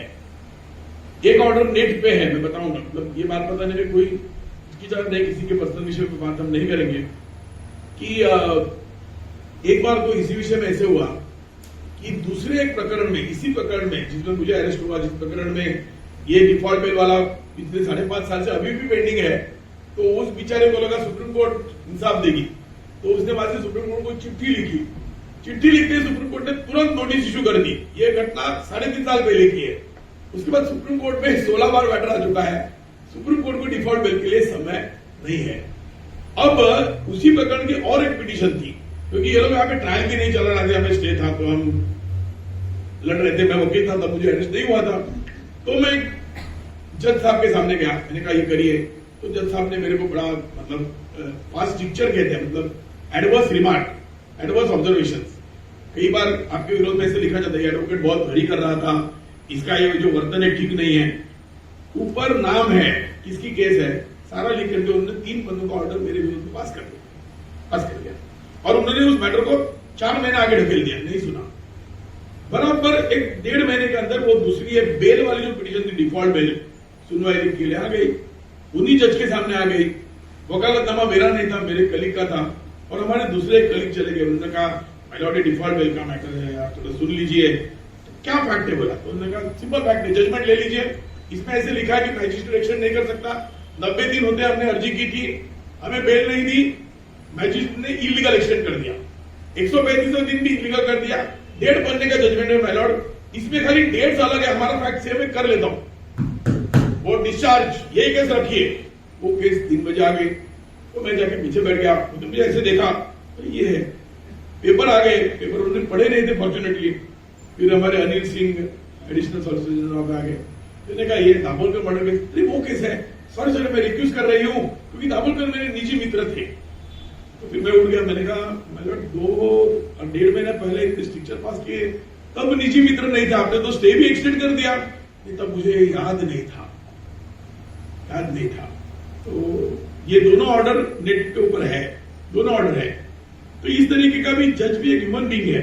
तो आपको एक मैं सलाह दूंगा कि बहुत भारी अपेक्षाएं मत रखिए, बहुत भारी की, जैसे जज लेकिन निराश भी मत हुई, फॉरगिव भी कर दीजिए। देखिए at the end of the day ऐसा है कि हम सारे ह्यूमन बीइंग हैं, हम जब काम कर रहे हैं तो जूनियर कई गलती करता है, जूनियर को माफ कर देते हैं, सीनियर को हम कर देते हैं, तो आप जज को भी थोड़ा सा फॉरगिव कर दीजिए, और जहां पे कंप्लेंट आपको करनी है वहां पे आप करिए। ये जो बात है ना, अभी ये जो केस हुआ था, हमने देखा कि ये भी नैरेटिव है। आप जो एड देखते हो, एक बेचारा काम के बोझ का मारा, तो हर एक आदमी को अपने अपना बोझ उठाना पड़ता है, तो देयर आल्सो इन ट्रबल। तो एज यंगस्टर्स आप आज होप में हो, तो बहुत लोगों के मन में ये भी विचार आएगा कि ये जो वकील साहब बैठे हैं जिन्होंने 20 साल की वकालत की है, ये हमें एग्जैक्टली क्या कह रहे हैं, होप रखना चाहिए या होप नहीं रखना चाहिए। तो इसका उत्तर ये है कि एज इंडिविजुअल हमारी लिमिटेशंस है, लेकिन you can do the best. आप एक इम्पैक्ट उसमें कर सकते हो। उस इम्पैक्ट के आगे हमारे आगे हाथ कुछ भी नहीं है। अल्टीमेटली जो हैप्पीनेस मिलेगा वो आपको मिलेगा। अब जब क्रिमिनल ट्रायल की बात आती है, हैप्पीनेस आपको मिला, मैं इसलिए कह रहा हूं कि देखिए पहले भी मैंने कहा, आप में से बहुत लोग आर्ट्स के स्टूडेंट होंगे, साइकोलॉजी के भी होंगे। अब तो व्हाट्सएप में तो सारे आर्टिकल लोगों के पास लोग पढ़ते हैं। आज जो नॉलेज का आउटबर्स्ट हुआ है, तो आप में से बहुत लोगों ने वो पढ़ा होगा कि जॉब सेटिस्फैक्शन। तो आप में से क्या मुझे कह सकते कि जॉब सेटिस्फैक्शन का एक लाइन में आप डेफिनेशन कोई दे सकता है? जॉब सेटिस्फैक्शन क्या होती है? आप कहीं क्लर्क का काम कर रहे हो, कहीं आप डॉक्टर हो, आप वकील हो, किसी के जूनियर हो, तो what is job satisfaction? How you get a job satisfaction? By what? किसी के पास आंसर नहीं है? क्या करने से मिलेगा? Completing the task in time. आपका क्या आंसर है? मेरी पर्सन टू पर्सन, बट मेरे हिसाब से अगर पर्सनली बोलने का हो तो while returning I feel like yes I did spend I did something. yeah I did Fulfillment. You feel fulfillment. and वो सेम चीज सुबह उठने के बाद मुझे हो कि yes I'm going to do it again which I'm going to enjoy. Very good. Any other answer? ये ऐसे आंसर मैंने दिए थे, और उसके बाद मेरे अब ये दोनों ने अच्छा आंसर दिए है, ऑनेस्टली आंसर, तो प्लीज डोंट लाफ, क्योंकि तब मैंने आंसर दिया तो मुझे लोग हंसे थे, क्योंकि जो वहां बैठे हुए आदमी ने उत्तर दिया, उसने कहा जॉब सेटिस्फैक्शन सिंपल है, अगर आपका बॉस आपसे खुश है तो आपको जॉब सेटिस्फैक्शन नहीं तो बाहर में जाओ। सिंपल। एक अस्पताल में 2 डॉक्टर है, दोनों आई स्पेशलिस्ट है, एक बंदा 100 सर्जरी करता है और 4 लोगों की आंखें बच जाती है, एक बंदा 100 सर्जरी करता है और इसमें 4 लोगों की बचाई है उसने, दूसरा बंदा 60 लोगों की बचाता है। बॉस दूसरे बंदे को कहता है कैसा है यार तू किया, 60 लोग 40 लोगों को तो अंधा बना दिया, आपके नाम पे उसकी वाइफ ना बैंगल्स फोड़ देगी, क्या गलत कर दिया। दूसरे को जब इंट्रोड्यूस कहता है देखिए 4 लोगों को जीवन दान दे दिया, ये मेरा बंदा है, तो इसको जॉब सेटिस्फेक्शन है। अब आप जो वकील बनते हो तो आपका सेटिस्फेक्शन जो लेवल है, वो लेवल आपके कोर्ट के सक्सेस के ऊपर है। What do you get? If your client is happy, if the judge is happy, you are happy. Only thing which you can decide is whether your happiness is true happiness or false happiness, because the situation changes. I remember an instance. मैं क्यों बता रहा हूं आपको? क्योंकि if you have something of your own, anything, whether judges disapprove you, colleagues disapprove you, you are on your own. So मेरे मित्र ने और ये मैडम ने जो आंसर दिया बिल्कुल सही आंसर है, ये आंसर गलत नहीं है। जो प्रैक्टिकल एक्सपीरियंस है वो ऐसा है कि job satisfaction is the satisfaction of the boss, then you are happy. यहाँ पे अपने बॉस कौन है? क्लाइंट है या जजेस है, और कोई हमारा बॉस नहीं है। लेकिन रियल आंसर ये है कि जज आज तक कल वो जाने वाला है, क्लाइंट आज तक कल जाने वाला है। तो job satisfaction is not a matter of one day, situation changes. Today those who are happy will become unhappy. I remember a good counsellor was the जजेस son, he came to DRT, very famous name, I won't take the name because किसी का नाम इस तरीके से मैं नहीं लूंगा। तो जज ने कहा आप वो फलाना के कौन हो? उसने कहा मैं उनका पोता हूं। परत पार करके जज का नाम तो मैं लूंगा, बड़े अच्छे जज थे, डीआरटी में थे। उसने कहा बढ़िया सरनेम चेंज कर दो, you are making shame to him. अब क्या हुआ देखिए, ये यहाँ पे बहुत बड़े काउंसिल थे हाईकोर्ट में, उनको बहुत जॉब सेटिस्फेक्शन था। जिस दिन वो डीआरटी चले गए जॉब सेटिस्फेक्शन खत्म हो गया, क्योंकि बॉस बदल गया। तो आप में से कई लोगों को ये भी चुनना है देखिए सेटिस्फेक्शन की बात ऐसी है कि व्हाट एरिया यू चूज। कई लोगों को ऐसा होगा कि मैं एक एरिया चुनूंगा, मुझे सेटिस्फेक्शन मिल जाएगा। Many of us will choose area, like एक कोड मैंने चुन लिया, सिटी सिविल कोड ले लिया, स्मॉल कॉजेस कोड ले लिया, डीआरटी में कर लिया, या फिर हमने क्रिमिनल कोड ले लिया, एक सेशन कोड है, थोड़ा सा आसपास के कोड है। तो I am in a specialised field in which I get good income, I get good name, and even if I make a mistake nobody will point out mistake, क्योंकि सारे हमारे ही है। तो बॉसेस भी हमारे, जजेस भी हमारे, क्लाइंट तो कोई बोलेगा नहीं। तो you will have satisfaction to that degree only होगा। फिर क्या होगा कि आपके पास कोई क्लाइंट आएगा और वो आपको कोई काम देगा, आपको ये तो मैं नहीं करता, वो आपको ऐसा देखेगा। यदि आपको बेटा है, बेटे आपको बहुत सारे यंग हो, या आपकी माँ होगी, वो देखिए अरे मेरा बेटा नहीं कह रहा है, तो थोड़ा सेटिस्फेक्शन कम हो जाएगा। जब हमने शुरू किया तो हमने एक जैसे प्रकाश जी है, वो क्रिमिनल में कॉन्सेंट्रेटेड है और सभी टाइप का क्रिमिनल उन्होंने किया, हार्ड क्राइम से लेकर के फाइनेंशियल क्राइम से लेकर सीबीआई, ईडी, सारे केसेस उन्होंने किए। हमने क्या किया, हमने काम सब करेंगे। अब सब करने में पैसा थोड़ा कम मिलता है। 1 करोड़ के जैसे हम अभी मैंने कहा 2 करोड़ टर्नओवर है, यदि हम एक में होते तो हमारा टर्नओवर शायद 10 करोड़ हो जाता, क्योंकि एक में हम स्पेशलाइज है ना, या फिर सॉलिसिटरशिप है कि हम वहां पे करके लोगों को उसी तरीके के काम दे रहे हैं, तो उसमें आपकी सेटिस्फेक्शन की डिग्री अलग होगी। आप ये नहीं कह सकते कि मैं संन्यास लूंगा तो आपका सेटिस्फेक्शन अलग है, मैं विवाह करके संसार करूंगा तो आपका सेटिस्फेक्शन अलग है, यदि मैं ज्वाइंट फैमिली रहूंगा तो वो सेटिस्फेक्शन अलग है। तो आप मेरे वकील मित्रों को, आप सारे यंग लोगों को मेरी एक सलाह है, दुख का एक कारण ही है, मैं थोड़ी फिलोसॉफिकल आपको बात बता रहा हूं। What is the main reason for sorrow, कि जब हम एक गोल अचीव करते हैं तो हमको दूसरा गोल अच्छा लगने लगता है। एक सलील कुलकर्णी की कविता है जो आती है, ऐल तीर गाठताना आले ध्यानी गेला धीर पार पोचताचा झाला ऐल तीर पहिलं तीर। इसका अर्थ ऐसा है कि मैं स्वीप कर रहा था, सारी ताकत से मैं उस तरफ चला गया और वहां जाने के बाद मुझे पता चला ये ऐल तीर और पहिल तीर, इसका मतलब क्या, ऐल तीर यानी जहां से निकले, पहिल तीर यानी जिस किनारे आपको जाना है। मैं वहां पहुंच तो गया, पहुंचते मुझे पता चला ये तो मेरा तीर है, मुझे वही रहना था। तो बहुत लोगों के साथ ये होता है कि वो एक फील्ड चूज कर लेते हैं।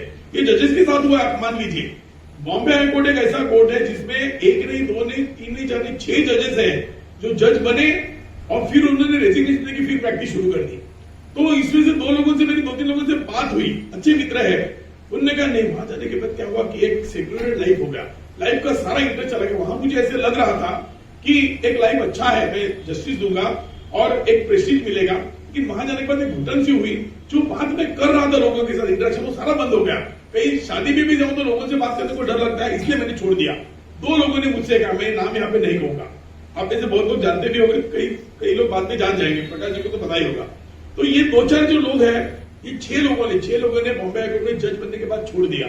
उनका वही हुआ है कि इस किनारे से उस किनारे चले गए, फिर उन्होंने किनारा बदल दिया, नहीं ये मेरा एरिया नहीं। तो आप में से भी बहुत व्यक्तियों के साथ ये होगा, ये नहीं होना चाहिए, ये नहीं होना चाहिए, टालना चाहिए। कभी कभी हो सकता है, लेकिन ये देख लीजिए कि आप कोई फील्ड चूज करते हो तो डोंट रिपेंट। एक लीडर जयललिता, उसको जेल डाला गया, जब वो बाहर ही तो इंटरव्यू लिया, तो उसको इंटरव्यू में उन्होंने कहा कि madam you are always smiling, what is the reason? She said I never repent for anything, I will suffer the consequences but I will not repent. तो रिपेंट करने की स्टेज नहीं लानी है, तो पहले देखिए कि अपनी स्टेज क्या है। जैसे क्रिमिनल लॉ की बात मेरे बारे में हुई थी, क्रिमिनल लॉ के लिए आपको एक ह्यूमन बीइंग अच्छा होना आवश्यक है। Unless you are a good human being, आप अच्छे क्रिमिनल लॉयर नहीं बन सकते। आपके पास एक एम्पैथी होनी है। जो थियरी हम सीखते हैं लॉ कॉलेज में कि रिट्रीब्यूटिव थियरी, रिफॉर्मेटिव थियरी, ये सारे हम सीखते हैं। प्रिवेंटिव थियरी क्या है? 3 थियरी। प्रिवेंटिव मतलब डिटरेंट थियरी कहते हैं, डिटरेंट, कि ऐसी सजा हम उसको देंगे कि डिटरेंट हो जाएगा, लोगों में दहशत हो जाएगी, कोई ऑफेंस नहीं करेगा। रिट्रीब्यूटिव है आई फॉर एन आई, अगर उसने आई किया तो आई निकालेंगे तो दुनिया को लगेगा जस्टिस हुआ है। और रिफॉर्मेटिव, उसको सुधारना चाहिए।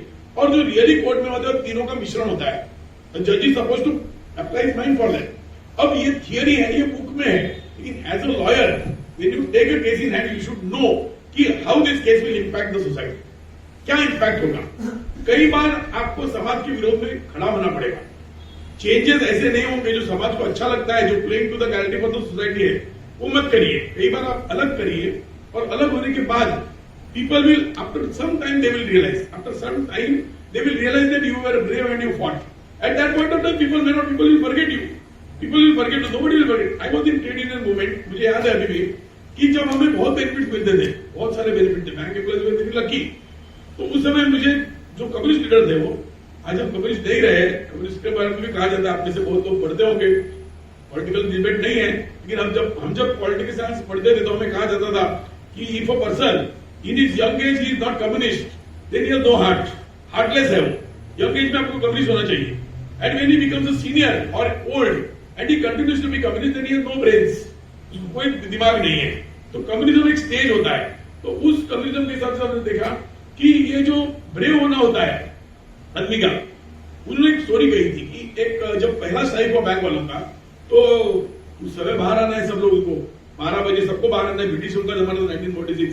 तो उन्होंने कहा कि सब बैंक वाले, ये जो बैंक ऑफ इंडिया की बिल्डिंग आप देख रहे हो हाईकोर्ट के बाजू में है, हाईकोर्ट के बाजू बैंक ऑफ इंडिया की बहुत बड़ी बिल्डिंग है, आपने देखा हेड ऑफिस यूनिवर्सिटी के और इसके बीच में है वो बैंक ऑफ बड़ौदा, एकदम बहुत बड़ी बिल्डिंग है, इतना बड़ा गेट उसका है, उनका हेड ऑफिस था उस समय। तो वहां पे वो बैंक लीडिंग बैंक थी, तो वहां से और प्राइवेट सेक्टर थे, तभी नेशनलाइजेशन नहीं हुआ था 1946 में। तो उन्होंने कहा इस बैंक से बाहर आना है, हड़ताल करके बाहर आना है। तो पहले बाहर कौन आएगा? ब्रिटिशों का रास्ता, नेहरू अभी भी बने थे प्राइम मिनिस्टर, 46 में बने थे, इंडिपेंडेंस के पहले बने, तो कानून तो उनके थे और स्ट्राइक पे सभी पाबंदी थी। तो उन्होंने कहा कि एक काम करेंगे, एक जो घंटा होती है भगवान के सामने बजते गिरगिट सुबह, तो वो लेकर के कोई घूमेगा तब सब बाहर आ जाएंगे। तो एक नारायण करके प्यून था, कर्नाटक से था, उसने कहा मैं करूंगा। तो नारायण को भट्टी लेकर के घुमा, तुरंत उसको पकड़ लिया, तुरंत सब लोग बाहर आ गए, स्ट्राइक हो गई, लोगों को दमन किया गया, लोगों का एक्शन हुई और फाइनली उनको पगार बढ़ा करके मिली, सारे सहूलियतें मिले, बैंक वाले बड़े लकी मानने लगे। उसके बाद नारायण को अरेस्ट करके वो ले गए, they took him back to this, he was taken to some distant place jail and there बहुत सारे लोग सस्पेंड हुए, उनको निलंबित किया गया, सबको बैंक ने वापस लिया। नारायण को ढूंढने की बहुत कोशिश की, नारायण किसी को मिला ही नहीं।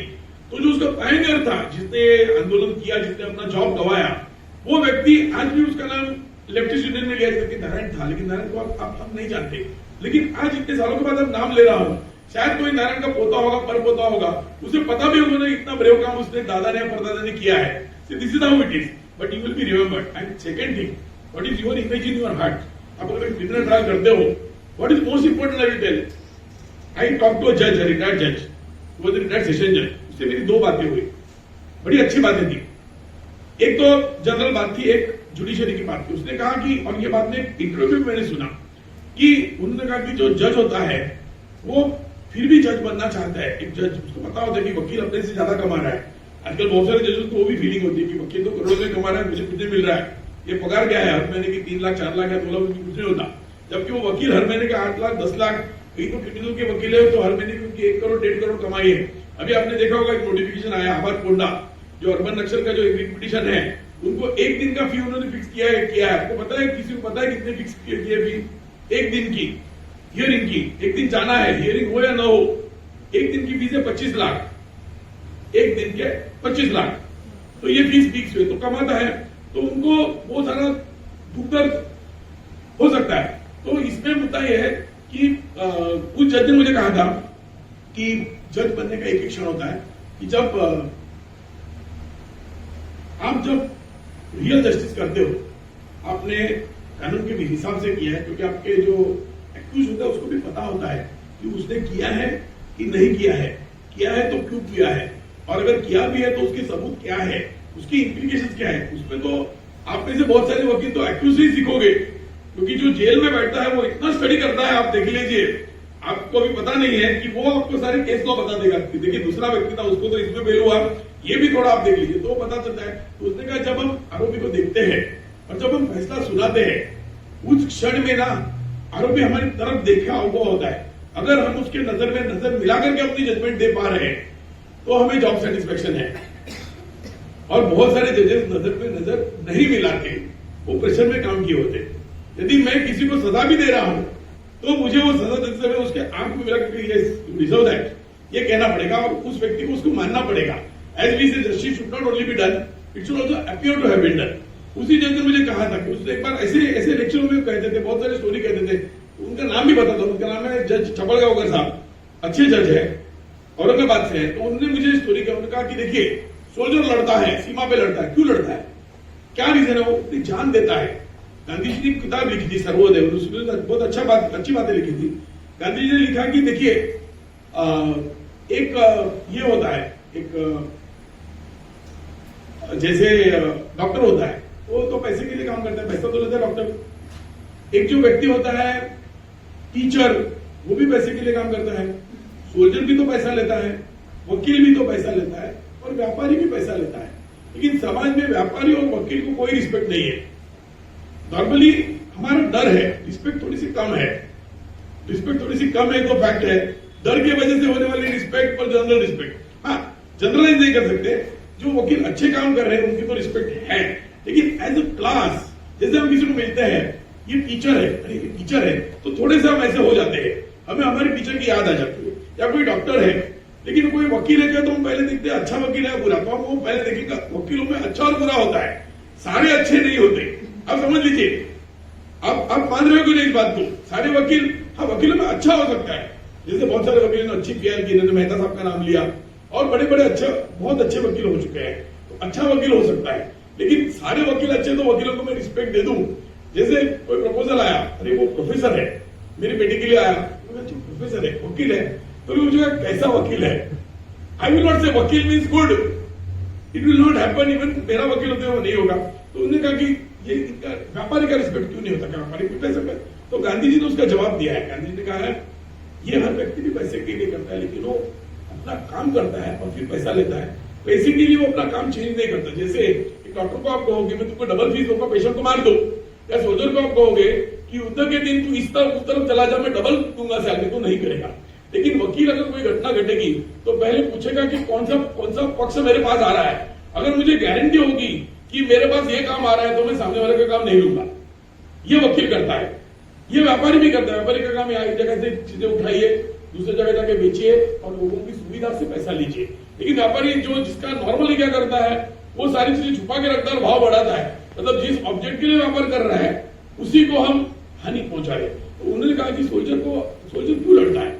तो हम लोगों ने आज जवाब देना शुरू किया। आप सारे हम थे तभी। उन्होंने कहा, एक ने कहा कि सोल्जर देशभक्ति के लिए लड़ता है, दूसरे ने कहा सोल्जर लड़ता है पगार के लिए भी लड़ता होगा। उन्होंने कहा कि ये सारा झूठ है, सोल्जर सिर्फ आत्म प्रतिष्ठा के लिए लड़ता है। जब वहां पे गोलियां चलती है तब उसको पता चलता है कि मुझे आज मरना ही है। जैसे बीएसएफ होती है तो बॉर्डर पे लड़ती है, लेकिन एक्चुअली सोल्जर तो ऊपर से उठता है। जब हम सोल्जर को भेजते हो, जैसे ताज में आए थे 26/11 को, तो जिनको बुलाया गया था उन्हीं दुश्मन को पता था उनको मरने भेजा है, फिर भी वो आता है।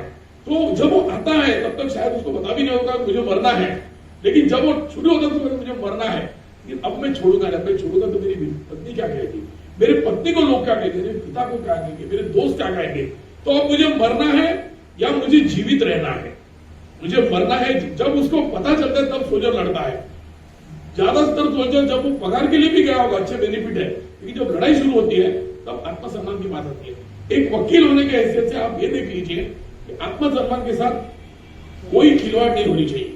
आप लड़िए वकील करके। देखिए, मैं ये नहीं कहूंगा आपको कि ऐसे कोई केस ले लीजिए जिसमें आपको जेल जाना पड़े। हम तो जेल गलती से गए थे, वो कोई जानबूझ करके नहीं गए थे या कोई मान करके नहीं गए थे। आज भी ये बात बताना मेरे लिए बड़ी उसके बाद भी प्रकाश जी जानते हैं कि उस व्यक्ति का मैं 3 केसेस में वकील था, और वहां करने के बाद उन्होंने कहा कि बाकी 2 में भी अरेस्ट हो सकती है। क्योंकि आज 5 साल बाद आज भी उसका केस में चला रहा हूं, मैंने वकालतनामा वापस नहीं दिया। तो ये मेरा निजी फैसला है, लेकिन फिर भी मैं नहीं कह सकता कि अगर तब मुझे पता होगा कि अरेस्ट होगी तो मैं वो केस लेता है ना लेता। ये बात कहना मतलब अपनी पीठ थपथपाना है, वो मैं नहीं करूंगा। लेकिन एक बार आप एक विषय में हो तो डर करके न मानिए, आपको उस केस में रहना है। तो आपके आत्मसम्मान की जो व्याख्या होती है ना, वो वकील करके आपको ही करनी है। बहुत वकीलों से हमने अनुभव लिया है, क्रिमिनल केसेस में लिया है, सिविल में लिया है, केस में तो चले जाते हैं, फिर प्रॉफिट एंड लॉस का कैलकुलेशन करते हैं। तो ये थोड़ी सी गलत बात होगी। देखिए, आपका क्लाइंट बहुत बार ये करेगा तो आपने गलत क्लाइंट चुना है। तो एक सी ऑफ करने का भी एक तरीका होता है, क्योंकि नहीं तो आप बार काउंसिल के कंप्लेंट में चले जाओगे।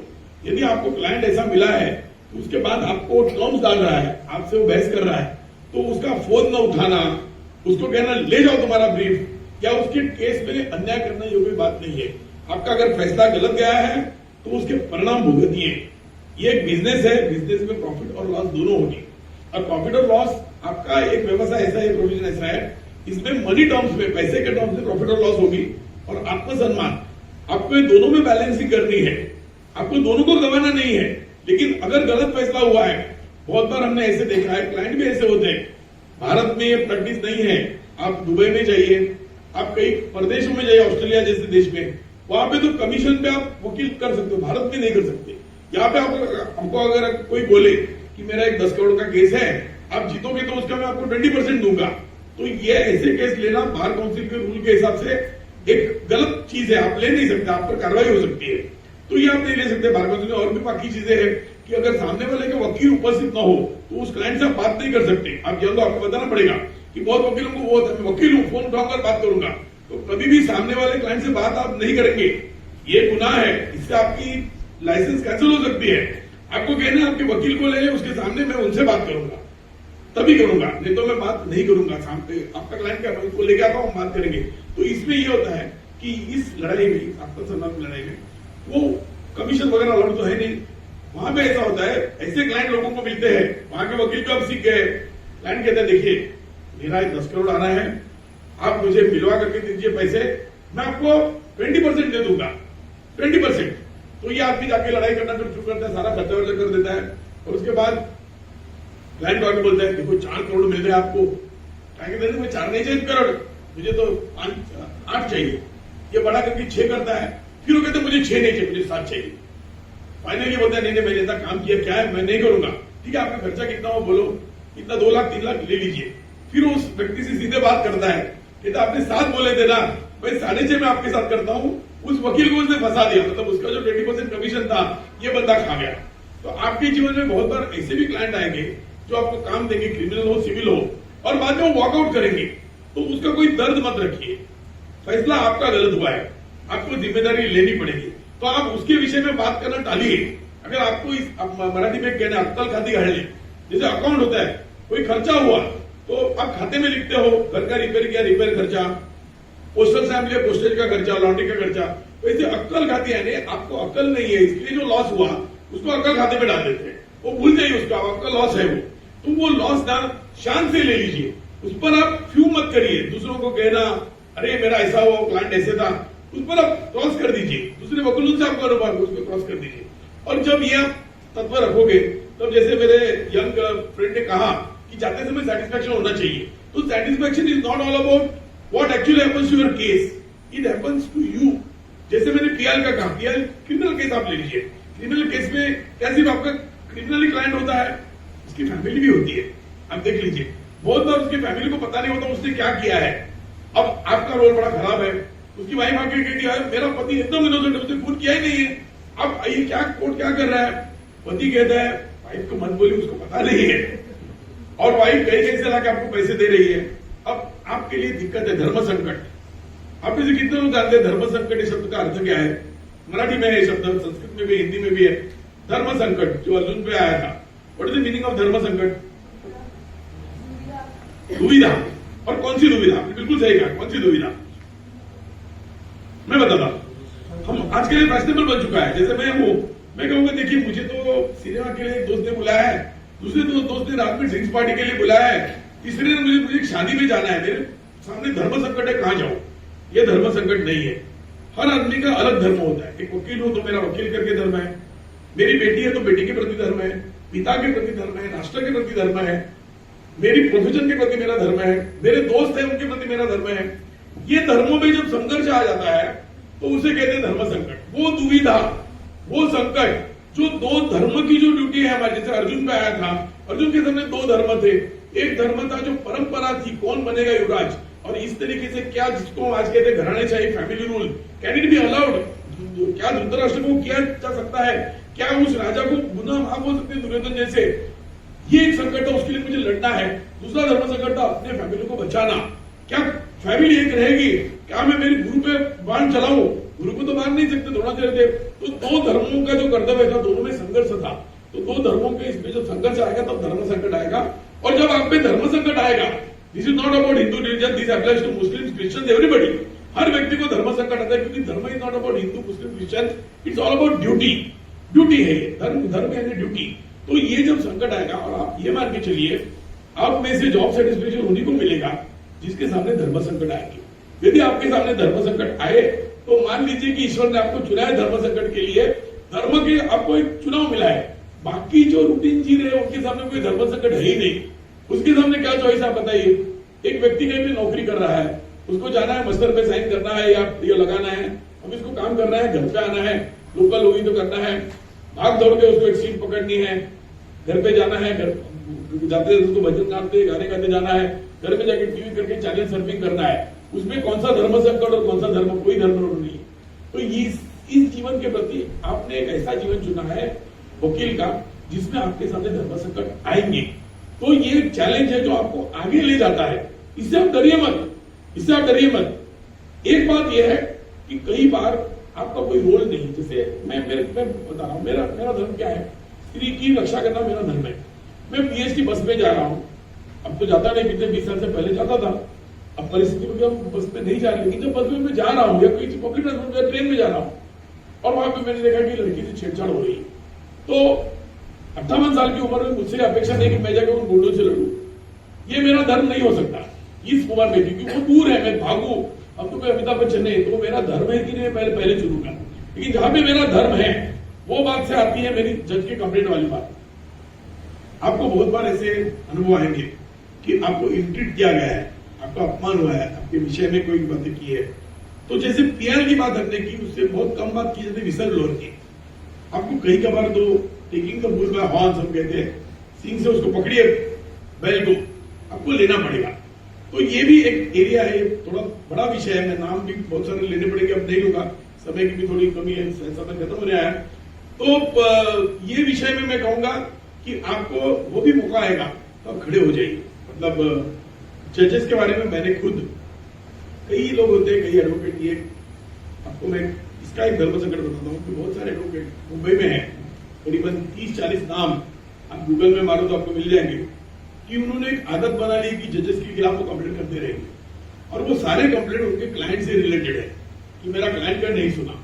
तो ये बात, इस टाइप में आप कभी भी मत जाना, क्योंकि क्या होता है कि क्लाइंट पे अन्याय हुआ है तो उस पर आपको रेमेडी है, आप ऊपर के कोर्ट पे जाएंगे, क्योंकि जज ने ये नहीं किया तो जज पर पर्सनल एलिगेशन करना, इससे क्या होगा कि आप लोगों से अलग हो जाओगे, लोग आपको नहीं मानेंगे, क्योंकि आप एक सिस्टम के साथ काम कर रहे हो, आप उस अनुशासन को, उस डिसिप्लिन को तोड़ नहीं सकते। और दूसरी बात, आप इसको पर्सनलाइज ले रहे हो, क्योंकि क्लाइंट क्या कहता है, देखिए मेरे ऊपर तो स्टे मिलना था, उन्होंने उस केस में दे दिया, इसमें नहीं किया। तो इसका उत्तर यह है कि आप इस तरीके से डायलॉग करके लोगों को बताइए क्या हो रहा है, और जहां पे आपको दिखेगा कि क्लियर कट है, जहां पे आपका संबंध ना भी हो, तो आपको आगे जाकर क्यों करना चाहिए। यू शुड नॉट, वो एक अलग चैप्टर हमने खुद की थी कि जैसे एक जज थे हाईकोर्ट में, उन्होंने एक बार क्या हुआ कि बिल्डर, अभी आपने पूना का केस कितने लोगों ने सुना है, पूना में जो हुआ आपने सबने देखा, वो ड्रंक ड्राइवर अग्रवाल, विशाल अग्रवाल, आपने सभी ने पढ़ा है उसके बारे में। तो उस मौत के बारे में बहुत सारी बहस हुई। आप विसल ब्लोअर होना चाहते हो, वो केस आपकी नहीं होनी चाहिए, क्या उस जज से आपकी दुश्मनी नहीं होनी चाहिए। वही जज साहब ने करीबन 9 केसेस में से 8 केसेस में मुझे तो जमानत दी थी, कोई निजी दुश्मनी नहीं थी, मैं बता रहा हूं आपको। मैंने वो केस सीबीआई को रिफर किया, मैंने कहा देखिए ये बिल्डर है, पुणे के बड़े बिल्डर, जैन बिल्डर्स, और इन्होंने ऐसे लिखा है, तो जज को अप्रोच किया तो कोई तो मिडलमैन होगा, जज को रिश्वत देने की कोशिश करना, वो भी हाईकोर्ट के जज को, इट्स अ क्राइम। द जज simply refuses, then the other judge rejects, thereafter what the police, they go to Supreme Court, supreme court भी रिजेक्ट कर देता है, क्योंकि एक बार ऐसे कहा, अगर इन्होंने ये कहा और मैंने बेल दे दी तो लोग कहेंगे अरे इससे तो कुछ तो लिया होगा, तो जमानत को तो रिजेक्ट ही होना था, बेल नहीं मिलेगी उसको, सुप्रीम कोर्ट ने रिजेक्ट कर दिया।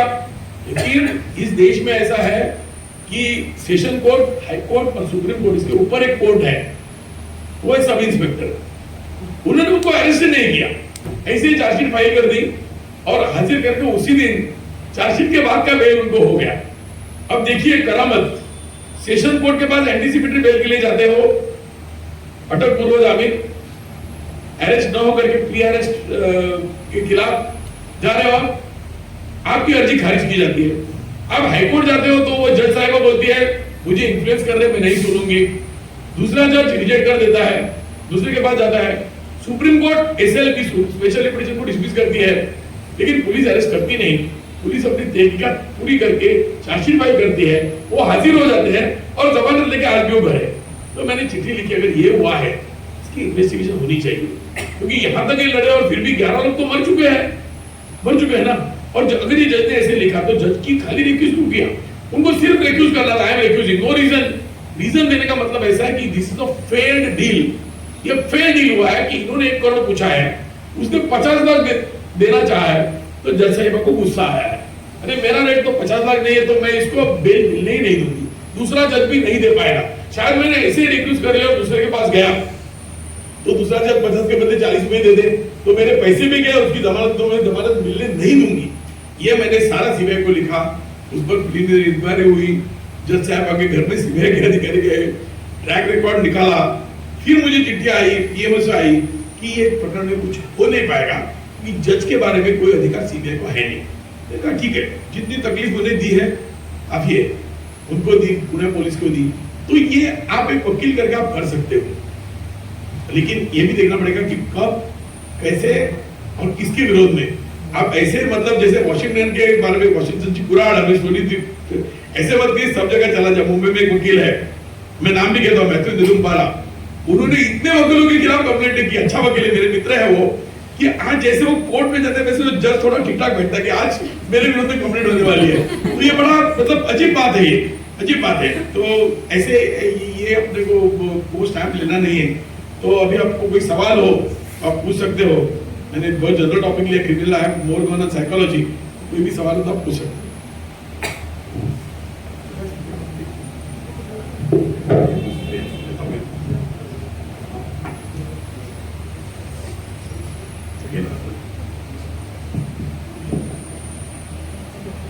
If any questions are there, feel free to ask. Otherwise, we'll stop. किसी को कोई सवाल नहीं है, इसके 2 ही अर्थ निकल सकते हैं। दाभोलकर केस में एज ए वकील एडवोकेट आपको अरेस्ट किया था, मतलब सेम केस तो नहीं हो सकते, और केसेस में भी ऐसा हो सकता है? बहुत केसेस में हुआ है ऐसे।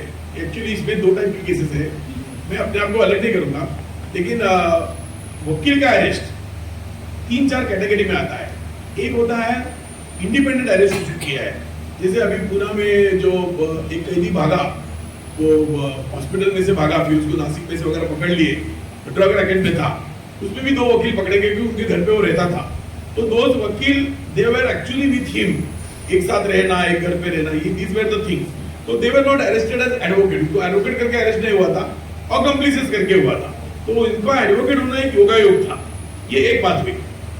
ऐसे वकीलों पर ऐसे भी आरोप हुए, मुंबई में एक वकील अरेस्ट हुए थे, उनके जो लेडी कलीग थी उन पर उन्होंने मिसबिहेव किया करके आरोप था, किसी वकील पर एक गलत ओपिनियन दिया तो उसका आरोप था, ऐसे सारे हुए थे।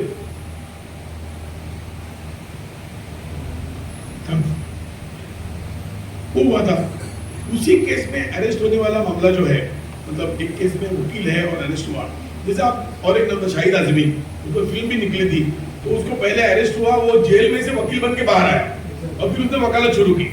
तो इस टाइप का उसी केस में अरेस्ट होना, ये मेरे हिसाब से ये एक ही प्रकरण था, मतलब एक वकील उसमें अपेयर हो रहा था और करीबन 2.5 साल तक रिप्रेजेंट कर चुका था, और 2.5 साल के बाद अरेस्ट हुआ, 2.5 साल 3 साल के बाद अरेस्ट हुआ। तो 3 साल रिप्रेजेंट किया, 3 साल रिप्रेजेंट किए, डिफॉल्ट बिल के अर्जी लगाए, सर्वोच्च न्यायालय तक गए, सारों में रिप्रेजेंटेशन थे, वहां जाके मिल रहे थे। तो मुझे अभी भी याद है कि जब हम कोर्ट में बैठते थे तो जो अधिकारी पीछे खड़े होते थे, हमारे ऑफिस में 50 बार वो आए थे, हमसे चाय कॉफी पिए थे, तो this was the situation. But ऐसा नॉर्मली नहीं होगा, क्योंकि ये कोई पॉलिटिकल केस था, क्योंकि आपको अगर रुचि हो तो 2 ही मिनट में खत्म ही कर देता हूँ। उस केस में क्या हुआ था कि सीबीआई एक तरीके से नैरेटिव पे इन्वेस्टिगेशन कर रही थी। तो सीबीआई ने क्या किया कि वो बड़े गुस्से में, निजी गुस्से में थे, वो इसलिए थे कि एक दिन उन्होंने धर्माधिकारी साहब के बेंच के सामने चल रहा था, तो बहुत सारे गवर्नमेंट के ऊपर रिमार्क पास हो रहे थे, तो ये लोग बड़े हड़बड़ी में थे, कैसे भी करके किसी को पकड़ के अंदर करें। तो उन्होंने पहला एक्यूज पकड़ा, तो मेरे हिसाब से वो इनोसेंट था। तो मैंने क्या किया कि उन्होंने एक विटनेस लाया था, जो विटनेस ने गवाही दी थी कि इस व्यक्ति ने मुझसे पिस्तौल वगैरह पूछी थी। तो जिस दिन उसने ये किया और गवाह लाए, उनको पकड़ा, उसी दिन हमने एक प्रेस कॉन्फ्रेंस करी। तो हमने भी थोड़ा सा हमारा ब्रीफ थोड़ा एक्सीड किया था, मतलब हमने कोई गुनाह नहीं किया, but talking to the press. तो हमने उसमें कहा कि जिस गवाह के आधार पर आपने इनको पकड़ा है, वो गवाह जो एक मंदिर का चांदी सप्लाई करता था, मतलब अंबाबाई का जो मंदिर है कोल्हापुर का, महालक्ष्मी का, वहां पे उसको काम दिया था चांदी का रथ बनाने का। तो चांदी का रथ बनाने में उसने 600 किलो चांदी उसने स्वैलोड, मतलब उसने फ्रॉड किया था। तो उसकी कंप्लेंट जो कि तावड़े ने की थी, तो अब वही व्यक्ति हत्या के 3 साल बाद गवाह बन के आ रहा है, और उस लेटर पर तब के जो गृह मंत्री थे और मुख्यमंत्री देवेंद्र फडणवीस, उन्होंने ऑर्डर पास किया था कि इसकी तहकीकात हो और उसकी सीआईडी इंक्वायरी शुरू हुई। तो जैसे ही उन्होंने चिट्ठी दी, सीआईडी इंक्वायरी शुरू हो गई, उसके बाद एक व्यक्ति आके बोल रहा है कि इस व्यक्ति ने मुझसे पिस्तौल पूछा था, तो इस गवाही का कोई मतलब नहीं बनता। तो उनकी थोड़ी सी सीबीआई की बदनामी हुई। फिर क्या हुआ कि उन्होंने एक कोर्ट में बोल दिया कि 4-5 लोगों को हमने पकड़ने वाले हैं, उनके वहां पे मोबाइल रूमिंग है। तो वो 4-5 लोग बेचारे, they were good people and the names were there, so we again produce them and said that ये 4-5 होंगे, उस दिन मर्डर के दिन रोम तो हुए हैं, बिल्कुल रोम हुए, लेकिन उनके पिछले 3 साल से रोम हो रहे हैं, आगे भी होते रहेंगे, क्योंकि ये जो व्यक्ति है ना, ये न्यूज़पेपर वेंडर्स है। ये बात 2013 में हुई थी कि जैसे उन्होंने बोले इनको पकड़ लेंगे, हमने कहा पकड़ क्यों रहे हैं, क्योंकि उनका रोम, आजकल पुलिस वो करती है, रोम हुआ है पकड़ ले लीजिए। तो रोम हुआ है तो उस दिन रोम हुआ है, लेकिन अगर वो न्यूज़पेपर बेचने वाला आदमी है तो उसका तो पिछले 1 साल से रोम हो रहा है। तो आप इन व्यक्ति को मत पकड़िए। तो उन्होंने क्या किया, रिबेका गोंजालेस में वकील थी, उसमें दबाव इतना बड़ा कि उनको रिबेका को बदलना पड़ा, निकालना पड़ा उस केस से। तो सीबीआई का नाक हम लोग बार-बार काट रहे थे। सो दे वर बॉदर्ड अबाउट दैट। जैसे उसके बाद क्या हुआ, ये 2 जो लड़कों को इन्होंने पकड़ा तो उनको दूसरे केस में पकड़े थे, तो इन्होंने वहां पे अर्जी की। उस केस में एक्चुअली में उसमें वकील था, उसमें भी था उस व्यक्ति का। तो जैसे वो सीबीआई ने किया तो तुरंत एटीएस ने उसको एनओसी दे दी। तो हमने कहा एटीएस की केस है और दाभोलकर केस तो मर्डर केस है और एटीएस केस उसको दे रहा है। तो जज ने क्या किया, तो मालेगांव के जज के पास था वो केस, तो उन्होंने स्ट्रिक्चर्स पास किए सीबीआई के ऊपर कि ये गलत चीज हम देख रहे हैं कि सीबीआई ऑफिसर ऐसा क्यों कर रहे हैं कि एक आदमी के मर्डर का केस इंपॉर्टेंट है कि बॉम्बलास्ट वाला इंपॉर्टेंट है। तो उस पे स्ट्रिक्चर हो गए। तो दे वर वाचिंग मी। तो जैसे उन्होंने यहाँ से उसको ताबे में ले लिया, उसी का स्टेटमेंट उन्होंने बना दिया। तो that was a vindictive action by the state machinery, क्योंकि third was the strong on their back.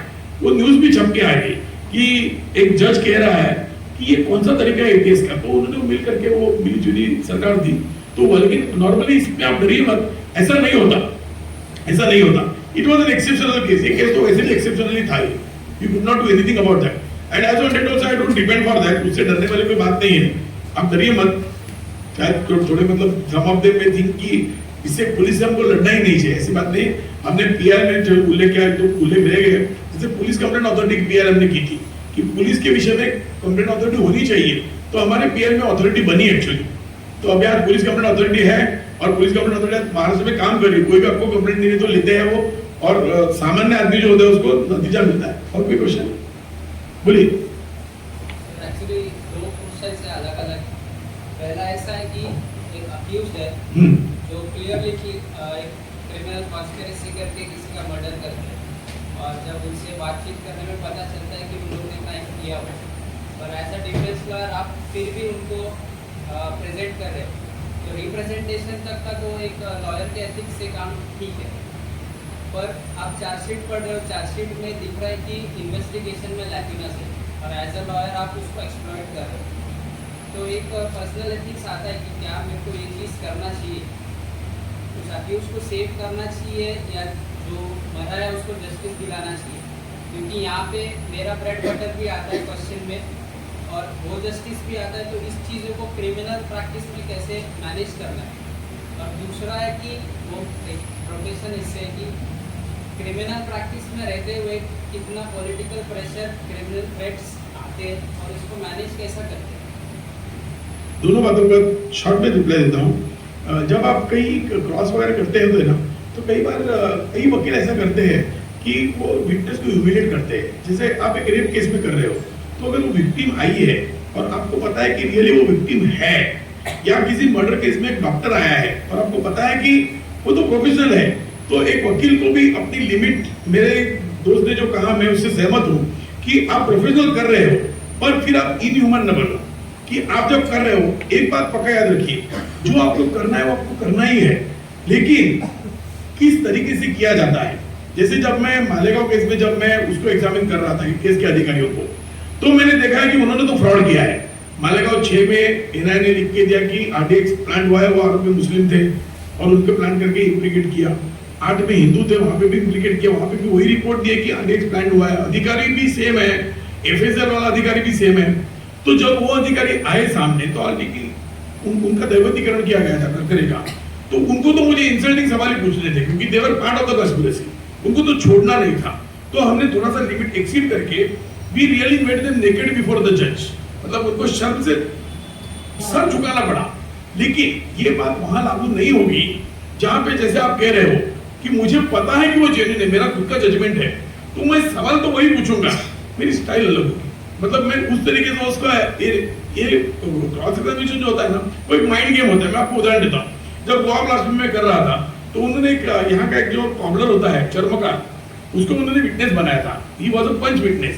तो वो पंचनामा प्रूव करने के लिए उसको गोवा लेके आ गई एनआईए, तो उसने गवाही सारी हिंदी में दे दी, उसने सारी गवाही हिंदी में दे दी और उसमें गलतियां भी की, लेकिन उन्होंने क्या किया, पंचनामों से आइडेंटिफाई कर लिया, खाली पंचनामा था। तो उनका कहना था कि बाद में कहेंगे पंचनामे में बोला है। कोर्ट में क्या होता है कि पंचनामा पूरा कहा जाता है और उसके बाद वो आइडेंटिफाई करता है, लेकिन वहां पे तो हमारे विरोध में था। तो पंचनामा एक बार बोला कि पुलिस आ गई, पुलिस ने मुझे एक जगह ले गई, कुछ बताया, फिर मुझे उन्होंने पढ़ा, मैंने किया और फिर मेरा ये सही पंचनामा यही है, सिग्नेचर मेरी है। तो मैंने वो पंचनामा हाथ में लिया तो मुझे पता चला ये व्यक्ति का ये हिंदी भाषिक है, ये व्यक्ति महाराष्ट्र नहीं है और ये चर्मकार है, यानी कि माइग्रेंट है, कहीं से आया है। तो फायदा कैसे उठा, उसको तो मैं कुछ कर नहीं सकता। वो जेन्युइन था, वो भी मुझे पता था। मैंने पंचनामा हाथ में लिया, मैंने कहा ऐसे उसको देखा, मैं 2 मिनट कुछ मैंने किया नहीं, सिर्फ उसको देखता रहा हंस के, मतलब कुछ उसको कोई दहशत निर्माण करना कोई मेरा इरादा नहीं था। फिर मैंने एकदम फास्ट मराठी में उसको पूछा, तुम्ही पंचनामा वाचला, तुम्हाला बोलायला कोणता पोलीस हवालदार आला, इन्स्पेक्टर आलेला? नहीं मराठी नहीं आती। मैंने कहा मैंने टेक डाउन, मराठी मुझे नहीं आती। तो हाँ लिख लिया, मैंने कहा क्रॉस इज ओवर, मैं बैठ गया नीचे, क्योंकि वो पंचनामे में लिखा था, त्यांनी मला मराठीमध्ये समजावलं, हो गया। तो वो तन्मगा कर उठा, बोला नहीं ये कैसे ऐसे क्रॉस, मैंने बोला हो गया। मैंने पूछा, वो बोला मराठी नहीं आती बोला है ना, नहीं आती बोला, हो गया। तो sometimes tricks we have to play, trick तो आपको करनी पड़ेगी, लेकिन ये जो आता है जिससे पीड़ित व्यक्ति आ गए तो उसके साथ आपको थोड़ा सा you have to be sympathetic, but still you can elicit the truth, क्योंकि अगर वो रियली पीड़ित है तब तो व्यक्ति सच ही कह रहा है। और एक बात आप ध्यान में लो कि कोई भी आप ऐसे भी सवाल पूछो, सच को तो आप रोक नहीं सकते, आप सिर्फ 2 ही बातें कर सकते हो, कहीं सच्चाई आने से आप उसको रोक सकते हो, न आए वो अच्छा है, या आप कंफ्यूजन क्रिएट कर सकते हो, लेकिन आप सच को झूठ नहीं कर सकते। बहुत लोगों की ऐसी फीलिंग होती है कि लॉयर होता है, सच को झूठ को सच करता है, नहीं कर सकते हम। सिर्फ हम ये कह सकते हैं पूरे प्रक्रिया में सच सामने ना आए, दैट्स ऑल। या अगर झूठ है तो झूठ, जैसे मैं कहता हूँ, एक इसी प्लास्टिक केस के ऊपर केस हो चुका है, हाईकोर्ट में भी जा चुका है।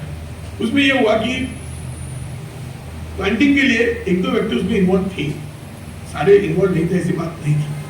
आज कह सकते हो कि अगर उसका फैसला हो चुका है, फैसला होने के बाद कुछ भी कह सकते हो, जैसे मर्डर हुआ और आपने किताब लिखी तो चलेगा, मैं हूं करके, आपको कुछ नहीं हो सकता, एक बार एक्टिव हो गए तो हो गए। उसमें क्या हुआ कि एक व्यक्ति ने ऐसा दिया था कि उस घर में मैं रहा था, एक निवेदन में आ गया, किसी के निवेदन में आ गया, तो उस व्यक्ति का भाई जब गवाही देने आया तो मैंने उसको कहा कि गणेशोत्सव के दिन में हुआ था। मैं कहा गणपति के दिन में आप घर पे होते हो, इनको आप जानते हो? इनको तो मैं नहीं जानता। तो वो बात आगे एलिबी बन गई, क्योंकि जिसके घर में रहे थे खुद कह रहा मेरे घर में नहीं रह रहे थे। अब इसमें गड़बड़ी ये थी कि जिसके घर में वो रहे थे उस व्यक्ति के 2 घर थे, तो कोर्ट ने इतना लेकर पहले गवाही में आया था कि फलाना घर में थे और ये घर इस व्यक्ति का था, वहां पे हमने सीख ली थी, ये बात रिकॉर्ड पे आ चुकी थी। और घर का मालिक आके कह रहा है, घर के मालिक को दूसरे कंटेस्ट में बुलाया था, वो मालिक ने मेरे घर में तो इनको तो मैं जानता ही नहीं, और असल में वो नहीं जानता था, उसके घर में तो रहे थे। तो एक झूठ ऐसा है कोर्ट के सामने कि वो पहला वाला गवाह झूठ बोला है, एक संभ्रम पैदा हो गया। तो ये आपको, अगर आपका क्लाइंट सही बोलता है तभी आप कर पाओगे, नहीं तो आप नहीं कर पाओगे। तो उसको आप अवमानित न करिए, ये बात है। दूसरा आपके सवाल में वही था कि ऐसे केस में हम क्या मॉरल कॉल ले ले। अब बात यह है कि मॉरल कॉल तो आपको लेनी पड़ेगी, कभी कभी लेनी पड़ेगी। जैसे कसाब आया था तो बहुत वकीलों ने उसका वकालतनामा नहीं लिया। मैं इस विषय का विरोध करता हूँ। मैं तब मतलब मुझे किसी ने कहा नहीं, और मतलब वैसे मौका नहीं आया, अगर मेरे पास आता तो मैं लेता, क्योंकि वो गलत बात थी। क्योंकि वो जो भी है ना, क्योंकि क्या होता है, आप जिसको न्याय करके सोचते हो इंसाफ, वो इंसाफ ब्लैक एंड व्हाइट में नहीं होता, उसके बहुत सारे शेड्स होते हैं। वो शेड क्या है कि घटना हो जाती है, घटना के बाद इन्वेस्टिगेशन हो जाता है, ट्रायल होती है, सजा होती है, छूट जाता है। कई बार इनोसेंट को सजा होती है, कई बार दोषी छूट जाता है, कई बार दोषी और इनोसेंट दोनों को सजा होती है, कई बार दोषी को कम सजा होती है, सारी चीजें होती है। ये पूरी प्रक्रिया में क्या सिर्फ आरोपी दोषी होता है क्या? पुलिस भी तो दोषी होती है। पुलिस पैसा लेके किसको छोड़ना है वो डिसाइड करती है। तो आपको सारा सच सामने लाना है। मेरे कलीग है, सीनियर कलीग है, वो हमेशा जूनियर में चिल्लाते रहते हैं, अभी ये सबसे जूनियर ने कोर्ट गया और एक मैटर उसने मिस कर लिया, तो वो कहेगा नहीं सर मैं गया था तो मैटर पे कुछ नहीं हुआ, क्योंकि वो पता करना चाहते हैं कहीं मैटर डिस्मिस हुआ है, उसको थोड़ी सी अपॉर्चुनिटी चाहिए, क्योंकि वो कहता है कि किसी की मदद लेकर मैं रिस्टोर भी करा लूं, it is a face saving. तो ये उसको कहेगा तुम सच्चाई बता दो, सच्चाई से बड़ा कुछ नहीं है, तुम मुझे सच्चाई बता दो, तुम झूठ बोलते हो, तुम झूठे हो।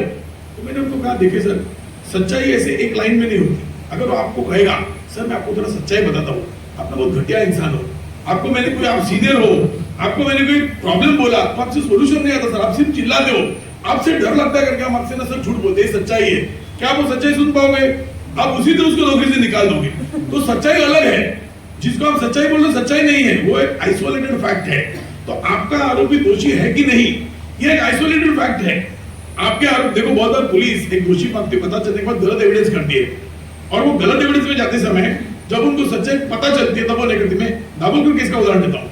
दाभोलकर केस में सच्चाई ये है, उन्होंने वो दो को जो सजा हुई, आज मुझे कोई पूछेगा उन्होंने किया कि नहीं, सच्चाई क्या है, तो बेटा उस सच्चाई के पहले दूसरी सच्चाई सुन लो। सीबीआई ने जो इंक्वायरी की, सीबीआई को यह पता चला था कि एक व्यक्ति था जो अभी सभी का लाडला है, उसका नाम है परमवीर सिंह। परमवीर सिंह ने और राकेश मरिया जो दूसरा लाडला है, इन दोनों ने फ्रॉड करके दो लोगों को इम्प्लीकेट किया था। बोगस एफएसएल रिपोर्ट बनी थी, उसकी सीबीआई ने जांच की थी, उसके बारे में जस्टिस धर्माधिकारी ने ऑर्डर पास किए थे, उसकी तहकीकात करने को कहा था। फिर ये सभी ने मिलकर फैसला लिया कि ये केस है, दाभोलकर मरा है, बहुत बड़ा व्यक्ति, किसी को तो टांग देना है, वो तो करेंगे। अगर सही पकड़े हैं तो सबूत गलत पैदा करेंगे, अगर सही नहीं पकड़े तब भी करेंगे, और उनको तो हम दो लोगों को सजा देके रहेंगे। लेकिन परमवीर सिंह और राकेश मरिया को कुछ नहीं कर सकते, क्योंकि महाराष्ट्र के टॉप 20 लीडर्स उनको प्यार करते हैं, महाराष्ट्र के टॉप 20 जिसे उनको प्यार करते हैं। सच तो ये है, अगर ये सच पे कोई आदमी नहीं सुनना चाहेगा तो वो दो व्यक्तियों ने किया है कि नहीं किया है, ये सच मैं क्यों बताऊं, मैं तो वकील हूं, ये सच मुझसे कोई पूछ नहीं सकता। वो दूसरा भी बात सच है, अगर उसमें वो जाते तो शायद आगे ऐसा मर्डर ना हो। मर्डर तो एक आइसोलेटेड घटना है, अगर लोगों को पता चले कि पुलिस से झूठ नहीं होगा, लेकिन इस बात में उनको छोड़ दिया जा रहा है, इस बात में छोड़ दिया जा रहा है। 2008 के ब्लास्ट में और 6 के ब्लास्ट में, 6 में आपने मुसलमान को पकड़ा, 8 में आपने इनको पकड़ा, दोनों को आपने, दोनों के केस में रिपोर्ट है कि फर्जी है रिपोर्ट, एनआईए ने कहा कि नकली है, एटीएस ने आरडीएक्स प्लांट किया है, उन्होंने लीक करके दिया है, तो इस पर कार्रवाई नहीं होगी। एटीएस के पास आरडीएक्स आया कहां से?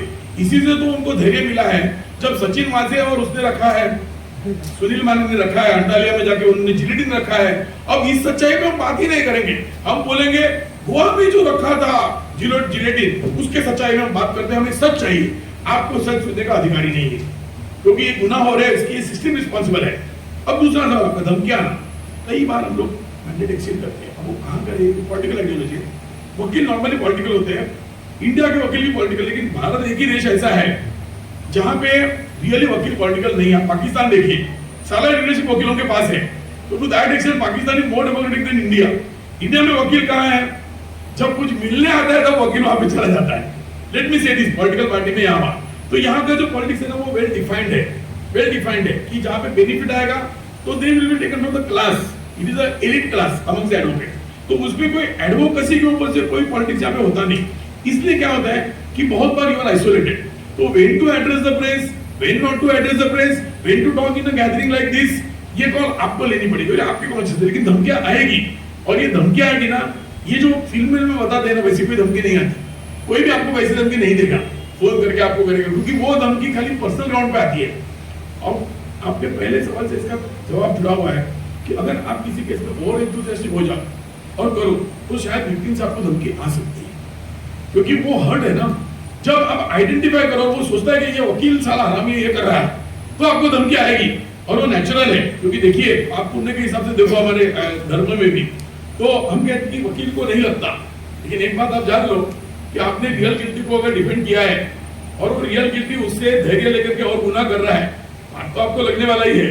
ये जो बार काउंसिल के रूल है ना, ये हमारे धर्म को डिसाइड नहीं करते, तो वो फैसला आप ही को करना है, आप ही को करना है। लेकिन फिर पाप पुण्य में भी दूसरी बात है कि ऐसा है कि क्या कहा जाता है, थोड़ा धर्म में फिर जाते हैं कि एक चेन है, मैंने ये किया उसने वो किया, तो रियल पाप क्या है? जैसे किसी को मारना पाप है, लेकिन कभी कभार नहीं मारना भी तो पाप होगा, पाप मारना एक ड्यूटी बन सकती है उसमें, धर्म ने कहा है, तो वो ड्यूटी है कि नहीं फैसला आपको करना है। जो गुनाह है हर चीज जो गुनाह है वो पाप है ऐसा आप नहीं कह सकते, हर चीज जो पाप है वो गुनाह है ऐसा आप नहीं कह सकते। There are many scenes which are not crime at all, these are not crime. आपने देखा होगा फकीचर करके हमारे फिल्म में एक मूवी थी, लास्ट किस्सा बता मैं रुक जाता हूँ, उसमें उसने काम किया था पंकज मलिक ने। तो पंकज मलिक झोपड़पट्टी में रहता है, एक बच्चा बीमार है तो वो पैसा मांगने जाता है, तो लोग बोलते भीख मांग रहा है क्या देना है, तो वो कहता है क्या करूं मेरे पैसे नहीं, कोई पैसे नहीं, बच्चा बच्चे का कैसे, उसको हार्ट की सर्जरी करनी है, तो वो जाके बाजार में खड़ा होता है, मुझे खरीद लो, कोई तो मुझे खरीद लो, मैं कुछ भी करूंगा। उसको लोग हंसते चले जाते हैं, फिर वो इतना अगतिक हो जाता है, वो कहता है आप मुझे बर्तन मांजना आता है, कपड़ा धोना आता है, आप मेरे गले में पट्टा भी बांध सकते हैं, आप मुझे काठी से मार भी सकते हैं, छड़ी से, मैं तैयार हूं आपका गुलाम हूं, लेकिन मुझे खरीद दो। तो एक हवलदार आके उसको पकड़ लेता है, बोलता है अरे ह्यूमन ट्रैफिकिंग कर रहा है, आपको एक्ट है ह्यूमन ट्रैफिकिंग, आदमी को बेच और खरीद नहीं सकते, ये क्या कर रहे हो? बोलते बच्चा मर जाएगा, मैं तो अच्छे हेतु से कर रहा हूँ, अच्छा है तो करने बेचना हूँ गुनाह है, लेकिन मैं अपने आप को बेच रहा हूँ, दूसरे किसी को नहीं बेच रहा हूँ, वो भी गुनाह है, अपने आप को भी नहीं बेच सकते। लेकिन देखिए ना सर, ये जो देह है हमारे फिलोसफी के हिसाब से ये मर्त्य है, मॉडल है, ये नष्ट होने वाले, सारी माया है। मैं अपना ज़मीर नहीं बेच रहा हूँ, मेरा विवेक नहीं बेच रहा हूँ, कॉन्शियस नहीं बेच रहा हूँ, मैं अपनी ईमानदारी नहीं बेच रहा हूँ, तो क्या है? तो हवलदार कहता है ये सारा आप बेच सकते हो, हमने कभी का बेच चुके हैं, ये गुनाह नहीं है, खाली बॉडी बेचना गुनाह है, खाली बॉडी बेचना गुनाह है। तो ये जीवन में हम है, तो when the moment you feel you will have to react, but where you have to react। और एक बात बताता हूँ, आपको पता है कि how much honest you are when I am talking to you, मुझे अंदर से पता है कि कहाँ मैं मेरी इमेज के लिए बात कर रहा हूँ और कहाँ मैं दिल से बात कर रहा हूँ, कहाँ मैं सच्चाई बता रहा हूँ, तो you know it very well। और रिस्क के बारे में तो रिस्क जहाँ पे होती है, देखिए जीवन रिस्क से बना है, तो कौन सी रिस्क लेनी आपको पता होता है। जैसे हम कहेंगे मैं जेल जाने को तैयार हूँ, और जब जेल जाने की बात आएगी तो हम अपोजिट को मिल जाएंगे, यू विल सेंड मैसेजेस। तो जो रियल तैयार है, आप तैयार हो या नहीं हो, आप गोली झेलने तैयार हो या नहीं हो, आप बार काउंसिल के एक्शन को तैयार हो या नहीं हो, आप आपकी फेस वैल्यू गंवाने तैयार हो या नहीं हो, ये बात सिर्फ आपको पता होती है। तो what call to be taken you will have to take sometimes, but a bullish decision is taken, like I give the example of Matthew। There are many criminal lawyers in India, they have taken the call beyond their capacity। मतलब ये बह गए हैं धारा के साथ और उसके बाद वो जेल गए हैं। तो आप जेल जाना नहीं जाना टाल नहीं सकते, आप धमकियों को टाल नहीं सकते, आप गोली को टाल नहीं सकते, आप सिर्फ एक बात को टाल सकते हो, उससे आपको पछतावा होगा कि नहीं, इतना ही टाल सकते हो।